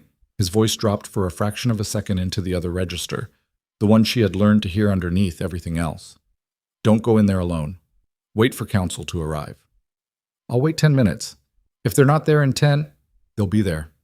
Dario pulled over on the corner of Meridian and 5th and looked at her. "Federal building," he said. "You want me to? Drop me 2 blocks north, then go back to Lucien." She looked at him. "If something goes wrong inside, He'll need everyone he has. Dario looked at her for a moment with the particular expression of a man who has spent his career assessing which people are capable of what they say they're capable of and has just updated a file. He drove her 2 blocks north and stopped. She got out. The morning air was cold, and she was carrying a bag that contained, among other things, a USB drive with the complete counter documentation package, Ellison's photographed files, and 73 pages of forensic financial analysis representing 6 weeks of work. She was wearing yesterday's clothes. Her hair was not what she would have chosen. She had not slept. She started walking. The federal building was a glass and concrete structure that occupied half a block on Carver Street, and from 2 blocks away she could see the foot traffic around its entrance, the particular mixture of attorneys and couriers and government workers that gave federal buildings their specific texture. She scanned for anything that didn't fit that texture. Nothing visible, which meant nothing, because the things that didn't fit were designed not to be visible. Her phone buzzed. Lucien. Counsel is Marcus Hale. He knows the situation. He's 4 minutes away. Gray coat. Wait. She slowed her pace. She waited on the corner of Carver and 9th with her bag over her shoulder, and her eyes moving across the street in the pattern Dario had taught her. Not the scanning of a frightened person looking for threats, but the systematic visual mapping of someone taking inventory of a space. She breathed. Her heart rate was elevated, and she noted it and let it run. Elevated was appropriate. Elevated meant her body was doing what bodies do when real things are happening, and she had learned to work with the physiology rather than against it. A man in a gray coat came around the corner from the east at a pace that was fast without performing urgency. 50, silver-haired, carrying a briefcase that had seen serious use. He found her face before she spoke. Seraphina DeLuca, he said. Not a question. Marcus Hale, walk with me. He was already moving toward the building. Lucien briefed me in 7 minutes on the phone, which is about 7 minutes faster than I usually like to be briefed. But here we are. The prosecutor you need is Janet Cowell. She's on the 4th floor, and she has been building a predicate case against Vale's network for 14 months. He glanced at her as they walked. She is going to have a significant number of questions. I have a significant number of answers. The syndicate documentation in your package is evidence of conspiracy, not confession. The framing matters. He looked at her again with the specific expression of an attorney encountering a non-attorney who understands framing. It does, he agreed. They went through security. Her bag went through the scanner. The USB drive registered as a USB drive. Nobody stopped them. The elevator to the 4th floor took 40 seconds that felt like 4 minutes. Janet Cowell's office was at the end of a corridor that smelled like institutional coffee and old paper, and Cowell herself was a woman of 53 who looked like someone who had been told no by important men enough times that she had stopped registering it as information. She looked up from her desk when Hale knocked and entered, looked at Seraphina behind him, and her expression moved through several phases in about 2 seconds before arriving at alert and still. Marcus? Her voice was careful. This is Seraphina DeLuca. She has documentation I think you need to see before 11 o'clock this morning. He set the briefcase down. Specifically before Domenico DeLuca walks into this building and delivers what he believes is a case against his daughter to Richard Morse downstairs. Something shifted in Cowell's face. Richard Morse, she said. Is compromised, Hale said. Ms. DeLuca has documentation of that as well. Cowell looked at Seraphina directly, the look of a woman who has learned to read people quickly and completely and was currently doing exactly that. Sit down, she said. Seraphina sat down and opened her bag and put the USB drive on the desk. I'll walk you through it, she said, but we need to move fast. My father doesn't know I'm here, and when he finds out the dynamic of this morning changes significantly. Cowell plugged in the drive. Start talking. She talked. 40 minutes and 23 minutes into the conversation, she was tracking both clocks simultaneously, the 40 for Lucien's account restructuring and the time until 11. Cowell stopped her. The manufactured evidence Vale is providing your father, she said. You said you were working to get provenance documentation on it. My associate was working on it. She chose the word carefully. I've been out of contact for the past 2 hours. Cowell looked at her. Is that associate's reliability in question? One associate's reliability is in question, not all of them. Hale, who had been sitting quietly through the briefing with his briefcase open and a yellow legal pad filling steadily, looked up at that. He had questions about it that he was appropriately not asking in front of a federal prosecutor. Cowell's phone rang. She looked at the screen, looked at Seraphina, and answered it. 3 seconds of listening. Her face did something controlled and brief. "Hold him downstairs," she said. "Don't tell him anything, just hold him." She hung up. She looked at Seraphina. "Your father just walked into this building." The room reconfigured. Seraphina looked at the clock on Cowell's wall. 10:47, 13 minutes early.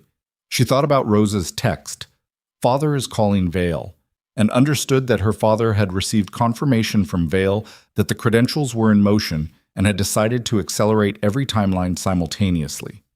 He had moved everything 13 minutes early. "The account restructuring," she said, and reached for her burner phone. Lucien answered before the first ring finished. 22 minutes remaining on the restructuring. We're going to make it. My father just walked into the federal building. A pause. How far into the restructuring? 18 minutes short. The specific silence that followed was the silence of a man running the arithmetic of 18 minutes against the speed of Vale's account intrusion team and arriving at a number he didn't like. "I'll make some calls," he said. "Buy time if I can." She put the phone down and looked at Cowell. "If my father completes his meeting with Morse downstairs in less than 20 minutes, she said, the account information he's passing through Morse to Vale becomes live before we can lock it. Cowell understood the implications in under 2 seconds. How much is at risk in those accounts? Enough to dismantle the operational infrastructure of a significant legitimate business network. She held the prosecutor's gaze. Which is what Vale wants, not the money, the infrastructure. He wants to collapse the Moretti organization's legal operations so that the criminal investigation that follows creates leverage over... She stopped. Assessed. Over a significant portion of this city's economic architecture, which I can explain in detail at length, but not in the next 18 minutes. Cowell stood up. I'm going downstairs, she said. She looked at Hale. Keep her here. She looked at Seraphina. Don't leave this office. She walked out. Seraphina sat in the chair across from the empty desk and looked at the USB drive still plugged into the computer and listened to Hale breathing beside her and watched the clock. 14 minutes. She thought about Lucien in some room she hadn't seen, making calls she couldn't hear, working the 18-minute gap with whatever leverage he still had after 6 weeks of an operation that had just lost one of its 3 primary people to the other side. She thought about Marin, who had sat across from her in the secondary apartment that morning with the particular alertness of someone carrying information in both directions. And she thought about the quality of professional betrayal, how it didn't feel like anything from the outside, how it wore the same face as loyalty until the specific moment it didn't. She thought about what 8 months of that looked like from Lucien's side. 3 years, he'd said. 3 years Marin had been with him before the 8 months. 3 years of earned trust being the exact thing that made the 8 months possible. She understood that. She understood it in the specific register of someone who had spent 23 years believing in a family that was building a case against her. The shape of long betrayal. The way it retroactively recolors everything that came before it. Hale said quietly, You're doing well. She looked at him. I've done a lot of these, he said. People walk into federal buildings with evidence packages under extreme duress and they do one of 2 things. They hold together or they don't. You're holding together. I don't have the option not to, she said. Everyone has the option. He looked at her steadily. You're choosing not to take it. That's different. She looked at the clock. 11 minutes. Her phone buzzed. Not the burner. Her regular phone. Unknown number, different from the one Viviana had used, and she answered it because unknown numbers had started carrying information she needed. It was Viviana. He knows you're in the building. Her voice was compressed and fast. Vale called him when you went through security. Someone in the lobby. There's someone in the lobby who... A sound, movement. Sarah, Morse already has the information. Father passed it before he walked in. It wasn't the meeting. The meeting was the cover. He passed everything to Morse yesterday. The meeting today is just the call cut. Seraphina sat with the dead phone in her hand and felt the floor of the plan she had built drop away beneath her. The meeting was theater. The actual handoff, the account information, the manufactured evidence against her, the compromised prosecutor's deal, all of it had happened yesterday. The meeting at 11 was a performance designed to create a documentary record of a legitimate whistleblower approach, the kind of clean official surface that made everything underneath it harder to challenge. Everything she had brought to Cowell this morning, the counter-documentation, the conspiracy evidence, the provenance work on Vale's manufactured files. It was real, it was solid, but the action it was designed to intercept had already happened 12 hours ago. She stood up. Hale said, "Seraphina, the account information is already with Vale." She was moving. "It was passed yesterday. The meeting today is cover, which means the 18-minute window doesn't exist." She looked at him. "The window closed last night." She called Lucien. He picked up and she said it in one sentence, and the silence afterward was 4 seconds long, and she had never heard 4 seconds from Lucien Moretti that sounded like that. "Then Vale is already moving on the accounts," he said. His voice had a quality she hadn't heard before. Not the controlled combustion of earlier, but something colder, the sound of a man arriving at the place past options where only one thing is left. "Yes, I can stop the intrusion if I'm physically at the primary node server." He said it with the flatness of stating a fact he hadn't wanted to arrive at. "There is a manual override that requires biometric authentication. It can't be done remotely." A pause. "The server is at the Helios building, where Marin knew the building, where Vale's people would know to go." "How many people does Vale have in position?" she said. "I don't know yet." He paused. "Dario is with me. I have 3 others." "Then go." She was already walking toward Cowell's door. "Go now, and I'll meet you there. You're in a federal building. Cowell has everything she needs from me. The case is in her hands." She pushed through the office door into the corridor. "Lucien, go." She was running. Down the corridor, past the rows of offices with their institutional lighting and their government-issue furniture, past a man in a suit who turned to look at her. And she didn't slow down. To the elevator, which was occupied, and the stairs, which were right there. And she took the stairs 2 at a time, with her bag slamming against her hip, and her breath going ragged by the 2nd floor, and her legs burning by the 1st floor lobby. She came out of the stairwell into the lobby and saw 2 things simultaneously.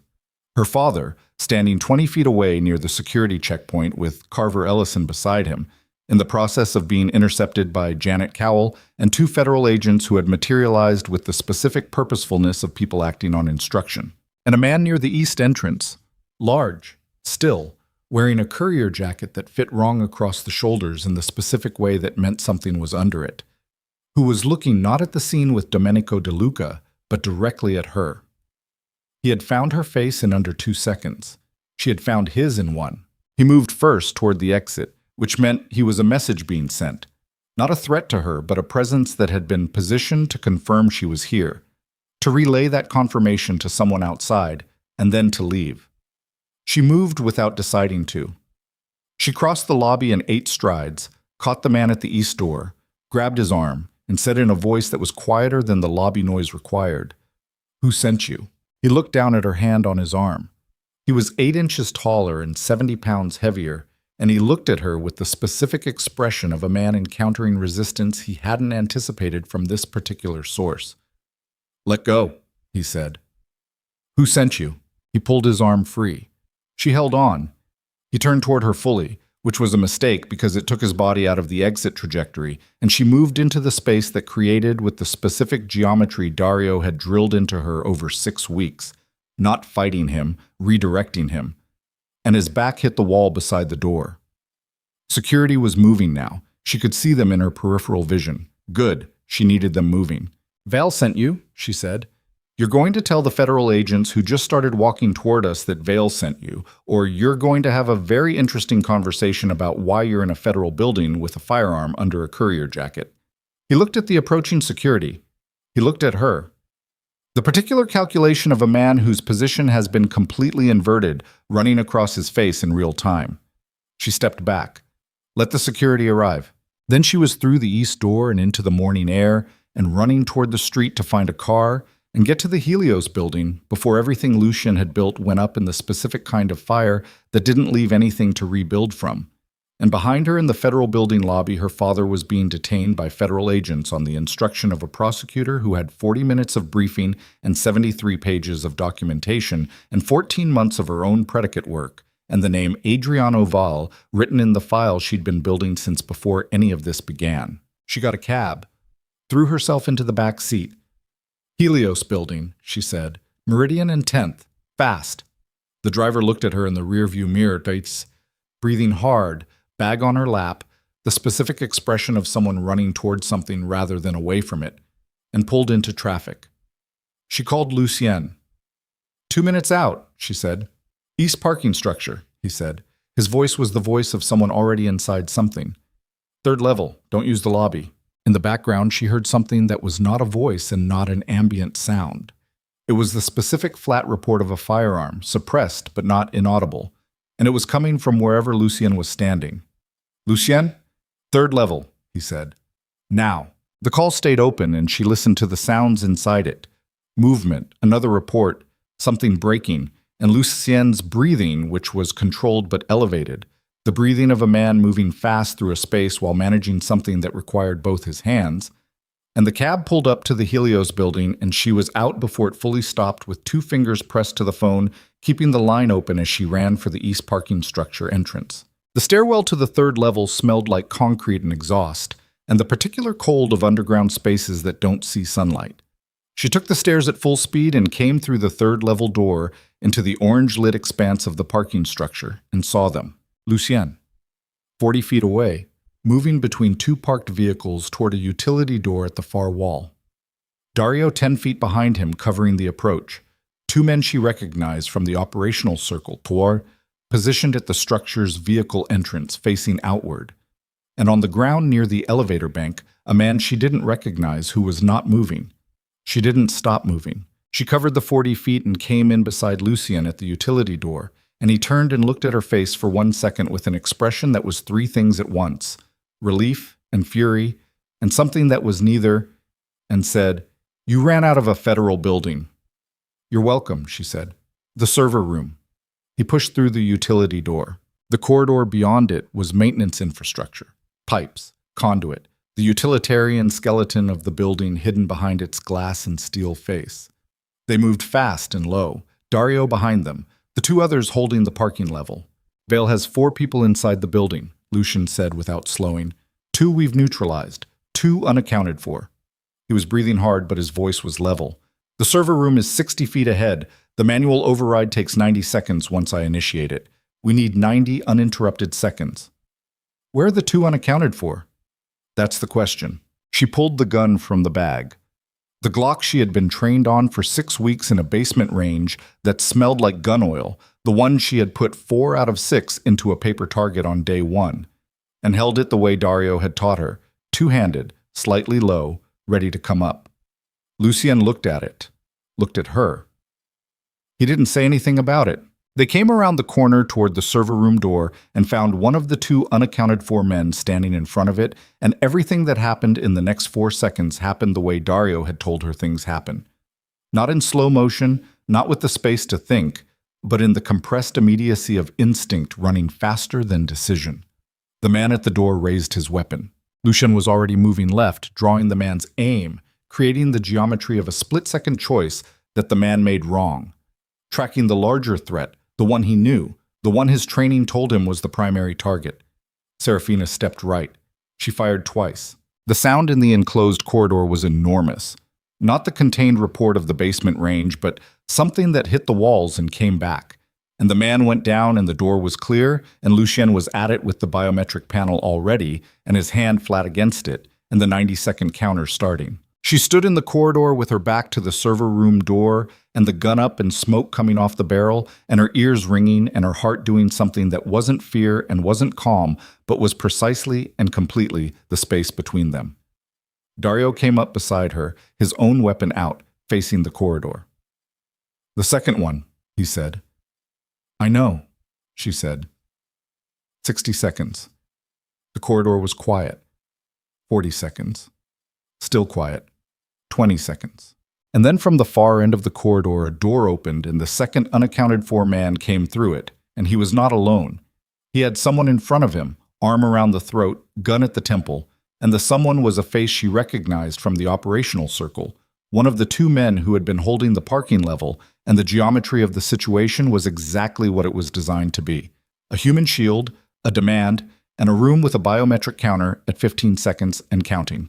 Lucien's voice from inside the server room, level and absolute. "Don't stop the counter," the man at the end of the corridor said. "Override the sequence or I put him down." Seraphina looked at the man's face over the shoulder of the hostage. She looked at his eyes, which were the eyes of someone who meant what he said and had done things like this before. She looked at his gun hand, which was steady. She looked at his stance, which was professional. She looked at the hostage's face, which was the face of a man who was terrified and trying not to show it, and failing. 10 seconds, the man said, "Last chance." 5 seconds. She held the gun level and looked at the 12 feet between them and thought about 42 shots in a basement range and 4 holes in the center of a paper target and the specific geometry of a man whose gun hand was visible over a hostage's right shoulder. And she thought about what Dario had told her on day 4 when she asked how you make a shot like that. You don't think about the hostage. You think about the 3 inches of target and you put the bullet in the 3 inches of target. 3 seconds. She fired. The server room behind her went silent. Then Lucien's voice, quiet and certain in the ringing aftermath. "It's done." The man at the end of the corridor folded. That was the word for it. He didn't fall the way she had imagined men fell, with the cinematic backward arc of dramatic gravity. He folded. The gun hand dropped first, the knees buckled at an angle that wasn't quite vertical, and the hostage stumbled forward out of the collapsing geometry of the grip that had been holding him. The shot had gone where she had aimed it. 3 inches of target between the hostage's shoulder and the curve of the wall. The hostage, she remembered now that his name was Theo, that he was 29, that he had a child in elementary school, went down on his knees in the corridor and didn't get up immediately.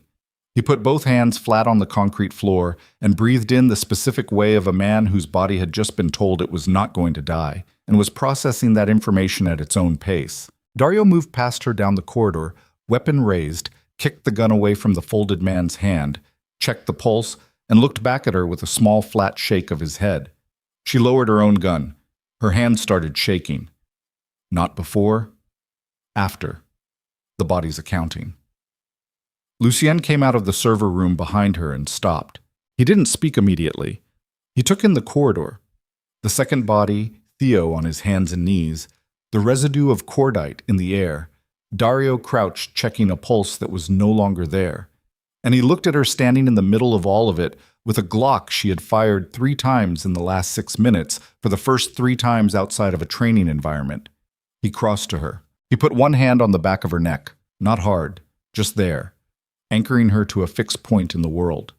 He didn't say anything. He stood beside her in the residue of what had just happened and let her shake. And after a long moment, she breathed in through her nose the way Dario had taught her. 5 seconds, hold, 7 seconds out. And the shaking slowed to something she could carry. "The accounts," she said. "Locked." His voice was lower than usual, close to her ear. Vale's intrusion team hit a wall at 14 seconds past the override. They have nothing. Marin will be addressed. She looked at him. The phrasing was deliberate. Addressed, not the harder word. She understood the choice. Lucien Moretti was a man who had spent 6 weeks treating her like someone capable of being told the truth and was not now going to stop.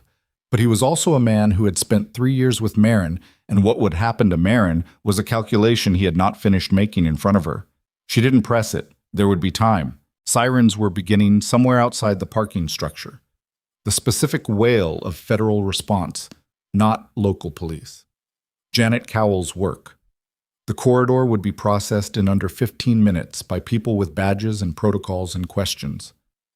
"We need to be out of this corridor," Lucien said. Now.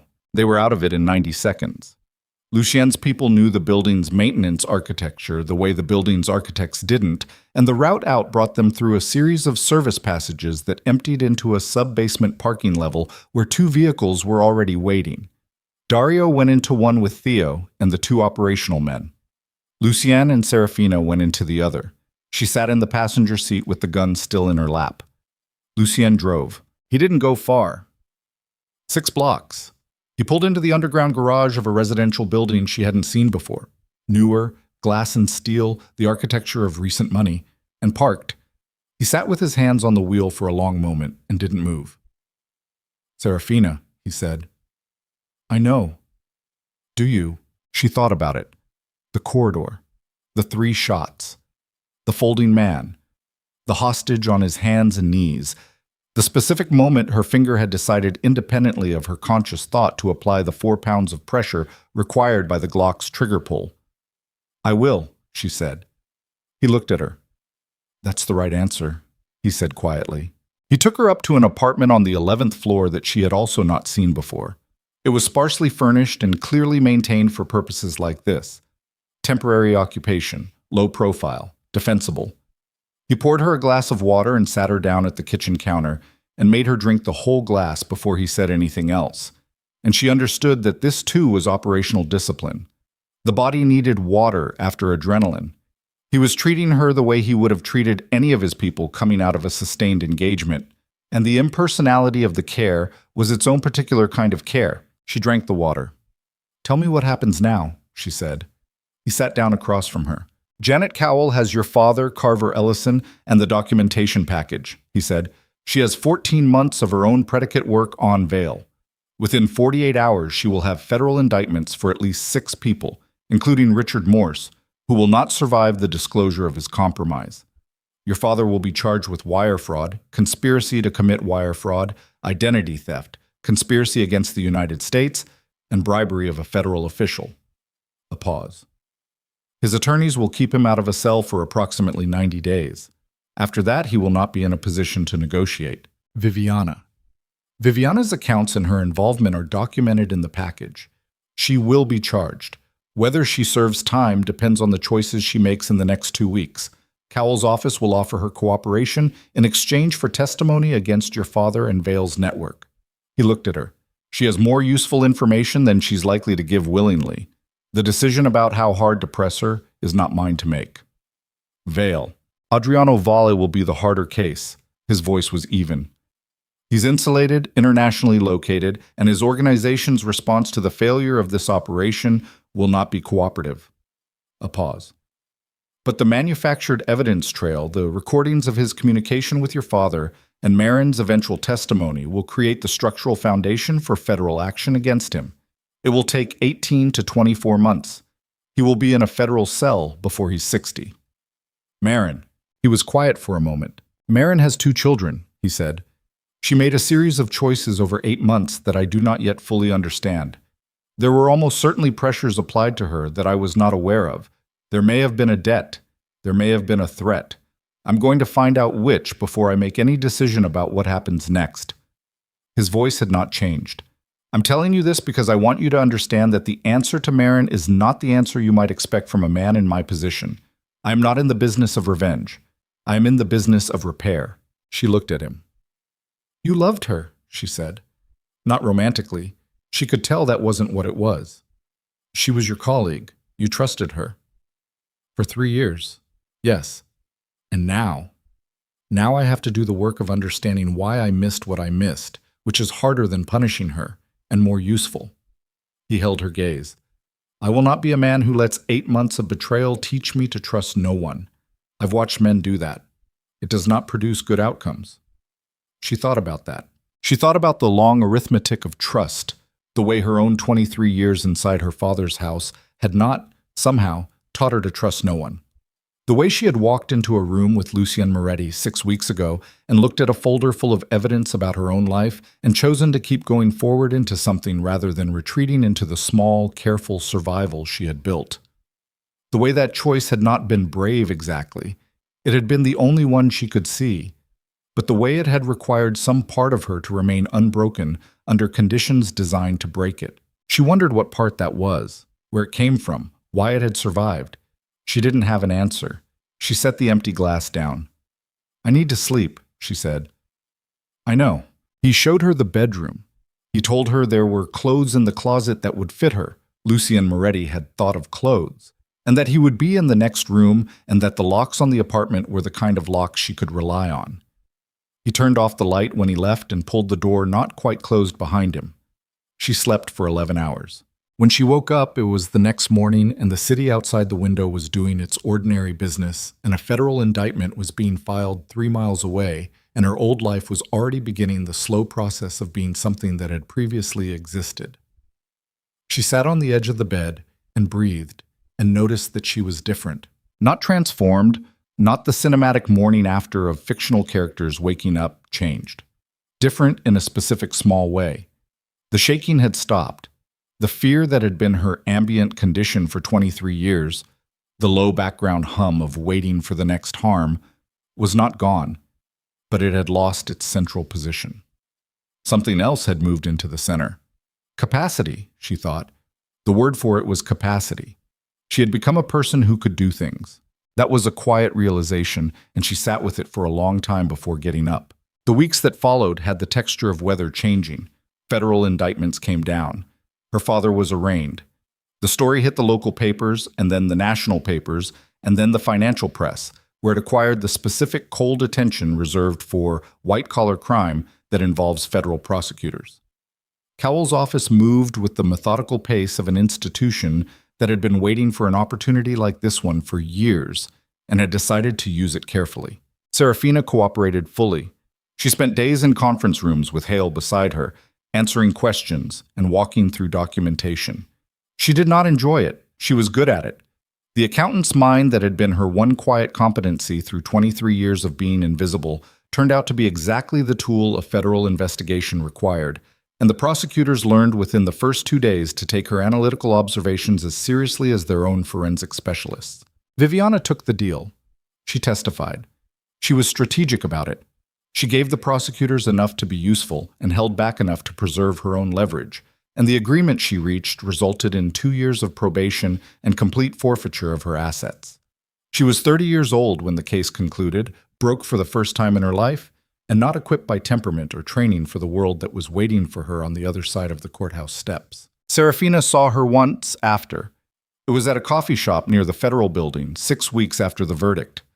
Viviana was sitting alone at a table by the window, drinking something she had paid for with a debit card linked to an account she did not control, and she looked smaller than Seraphina remembered. Not physically. Viviana's bones were the same architecture they had always been, but the projection that had always surrounded her, the gravitational field, had collapsed. Seraphina went in. She bought a coffee. She sat down at the table without asking. Viviana looked at her.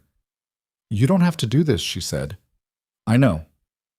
They sat in silence for a long moment.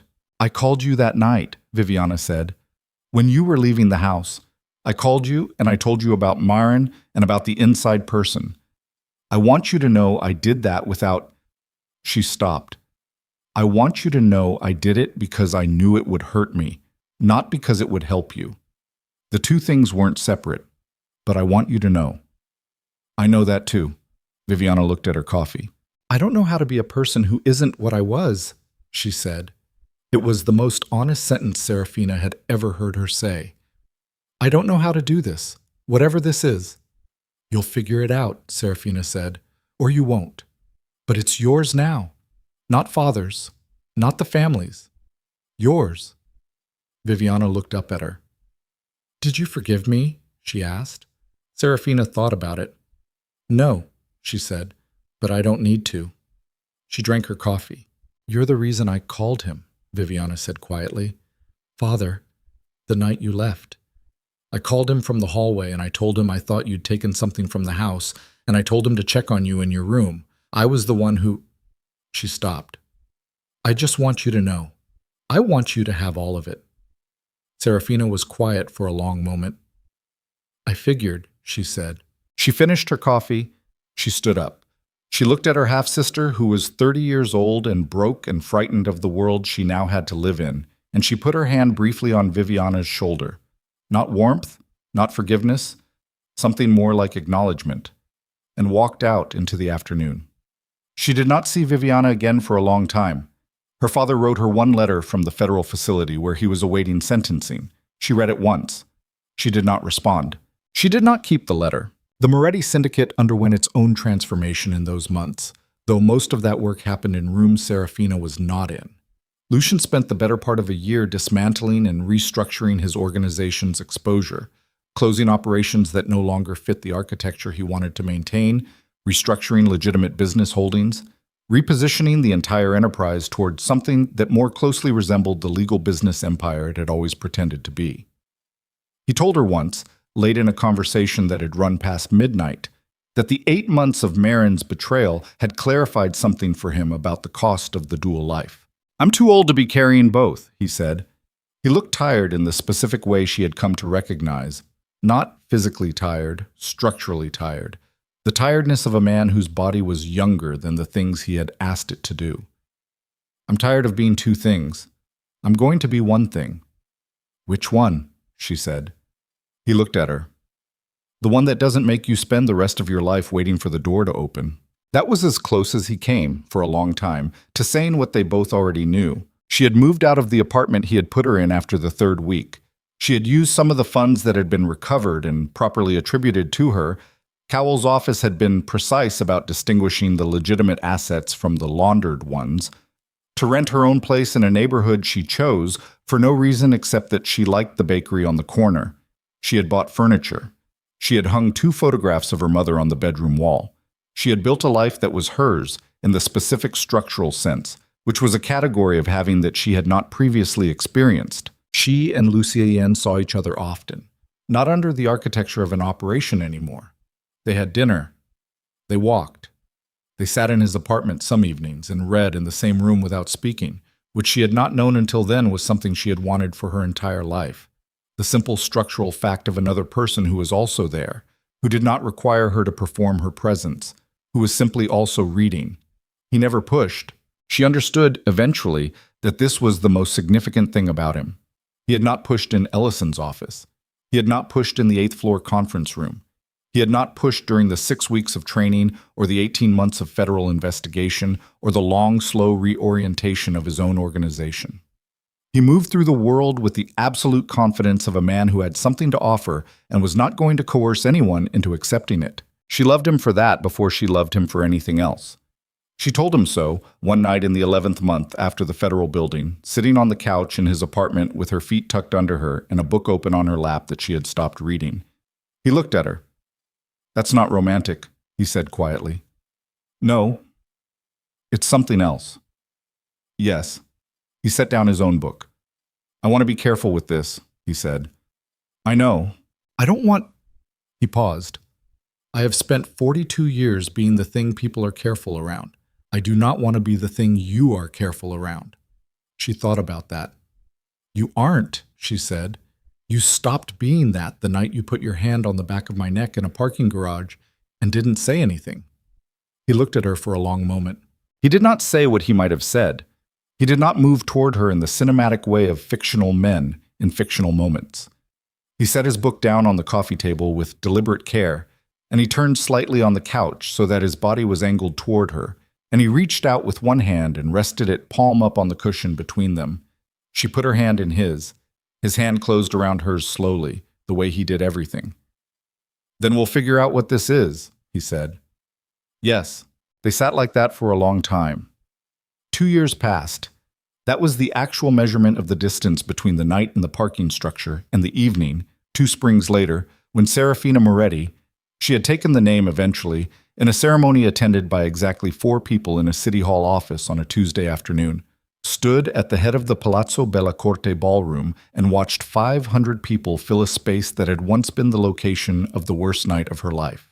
The ballroom had not changed. The crystal chandeliers still poured their molten light across the marble. The orchestra still played from the raised platform near the eastern wall. The architecture of luxury was the same architecture it had always been. What had changed was the gala itself. The Phoenix Initiative had been her idea.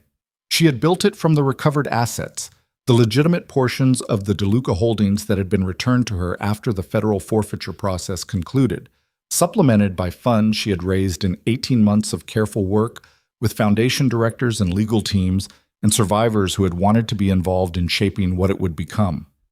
The initiative provided legal defense, financial forensics, and long-term support to people who had been exploited inside the structures of their own families, economically, legally, psychologically. It operated in 7 cities. It had assisted more than 400 individuals in its first 18 months. The annual gala was its primary fundraising event. She stood at the head of the ballroom in a midnight blue gown that she had chosen herself, with her hair the way she wore it now, simple, off her face. And she watched the room without the specific quality of watching she had once practiced, the watching for exits and threats, and the small geometries of when to disappear. She watched it the way someone watches a thing they have made. Across the room, Lucian stood near the staircase. He was wearing the same kind of black suit he had worn the night they met. He still made rooms feel slightly smaller. He still moved with the particular economy of a man who had spent decades being dangerous and was now choosing, deliberately and daily, to be something else instead. The scar on his jaw had faded somewhat. He had grown his hair slightly longer. He looked, when he caught her eye from across the ballroom, like a man who had spent 2 years quietly building the life he had not previously believed he could have. The orchestra began the waltz. Not the same one. A different piece. She had asked them not to play the original, and they had honored the request without asking why. This waltz was something newer, more recent, less weighted with history. He crossed the ballroom toward her. She watched him come. She thought, on the way, about the girl who had stood in this same ballroom 3 years ago in a borrowed gray dress with her shoulders lowered and her eyes down, and she thought about the specific architecture of the journey from that girl to this woman, and she thought about everything it had cost. Theo's child, who had almost not had a father, the folded man in the corridor whose face she still saw sometimes in the seconds before sleep, the long process of becoming someone capable of putting 4 pounds of pressure on a trigger when the geometry required it. She thought about the cost. She did not regret it. That was the simplest truth she had arrived at, and it had taken 2 years to arrive at it. She did not regret it. The cost had been real, and the cost had been hers, and the life on the other side of the cost was the only one she had ever wanted to be living. Lucien stopped in front of her. He extended his hand. "Dance with me," he said. She looked at his hand. She thought about the first time. She thought about the specific quality of her own stillness, then. The stillness of a girl who had learned that stillness was armor. And she thought about the stillness she lived in now, which was a different kind, which was the stillness of someone who did not need armor anymore because she was not afraid. She put her hand in his. "Always," she said. He led her onto the marble floor. The orchestra played. The chandeliers poured their light. 500 people watched, but the watching was different now. Not the predatory voyeurism of the original night, but the simple attention of people present at a public event. She did not perform for them. She did not need to. She danced with her husband in a ballroom where she had once been told nobody wanted her, and she felt the particular weight of that sentence finally lift. Not because she had proven it wrong, not because she had won some argument against the people who had spoken it, but because she had stopped needing it to be wrong. Whether or not anyone had wanted her then was no longer the relevant question. She wanted herself now. That had turned out to be the only sentence that mattered. Lucian's hand was at her waist. His other hand held hers. "You're not shaking," he said quietly. "No." "You weren't last time by the end." "I know." He looked at her for a moment with the specific expression that had taken her 2 years to fully read, the one underneath all the other ones, the one that had been there the first night and had simply been waiting for her to develop the eyes for it. "I want to tell you something," he said. "Yes. The night I walked into this ballroom 3 years ago, I had been planning the operation against your father for 14 months. I had not planned to walk to you." He paused. "I planned to approach the situation through a legal intermediary. I had a lawyer prepared to contact you the following week." She looked at him. "What changed?" she said. "I watched her humiliate you. I watched your father turn away." His voice was even. "And I understood, in approximately 4 seconds, that the plan I had built was inadequate to the actual situation in this room, that the woman in the gray dress was not what I had assumed she was, that she had survived something specific and was still surviving it and was going to keep surviving it." Another pause. "I crossed the ballroom because I wanted to see her face when someone stopped looking past her." She breathed in. "That's why," she said. "That's why." She thought about that for the length of 2 measures of the waltz. "I'm going to tell you something," she said. "Yes." "The night you crossed the ballroom toward me, I did not understand who you were or what you wanted. I assumed it was either pity or some operation I couldn't see. She paused.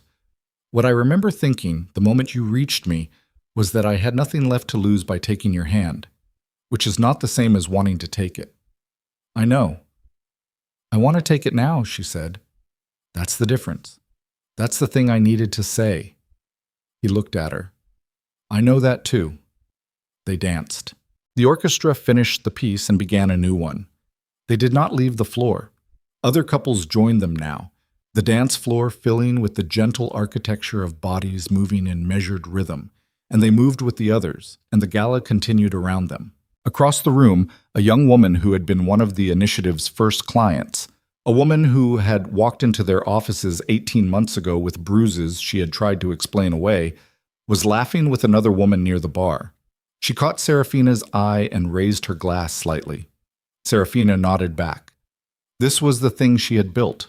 Not revenge, not victory, not the cinematic completeness of a defeated enemy. Something quieter, something more useful. The recovered ones? Finding each other across rooms.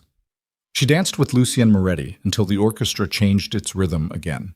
And then they stood together near the eastern wall of the ballroom and watched the gala continue. And at some point in the long arc of the evening, she realized that she had not, for several hours, been mentally cataloging the room's exits. She did not need them.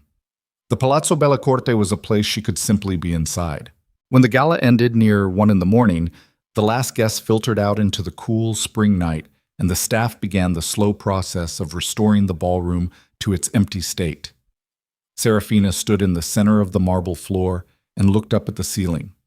The angels painted there, the same ones who had looked down on a borrowed gray dress and a humiliated girl 3 years ago, and she thought about the simple specific fact that she had become a woman they no longer recognized. Lucien came up beside her. "Ready," he said. She looked at him. "Yes." He took her hand.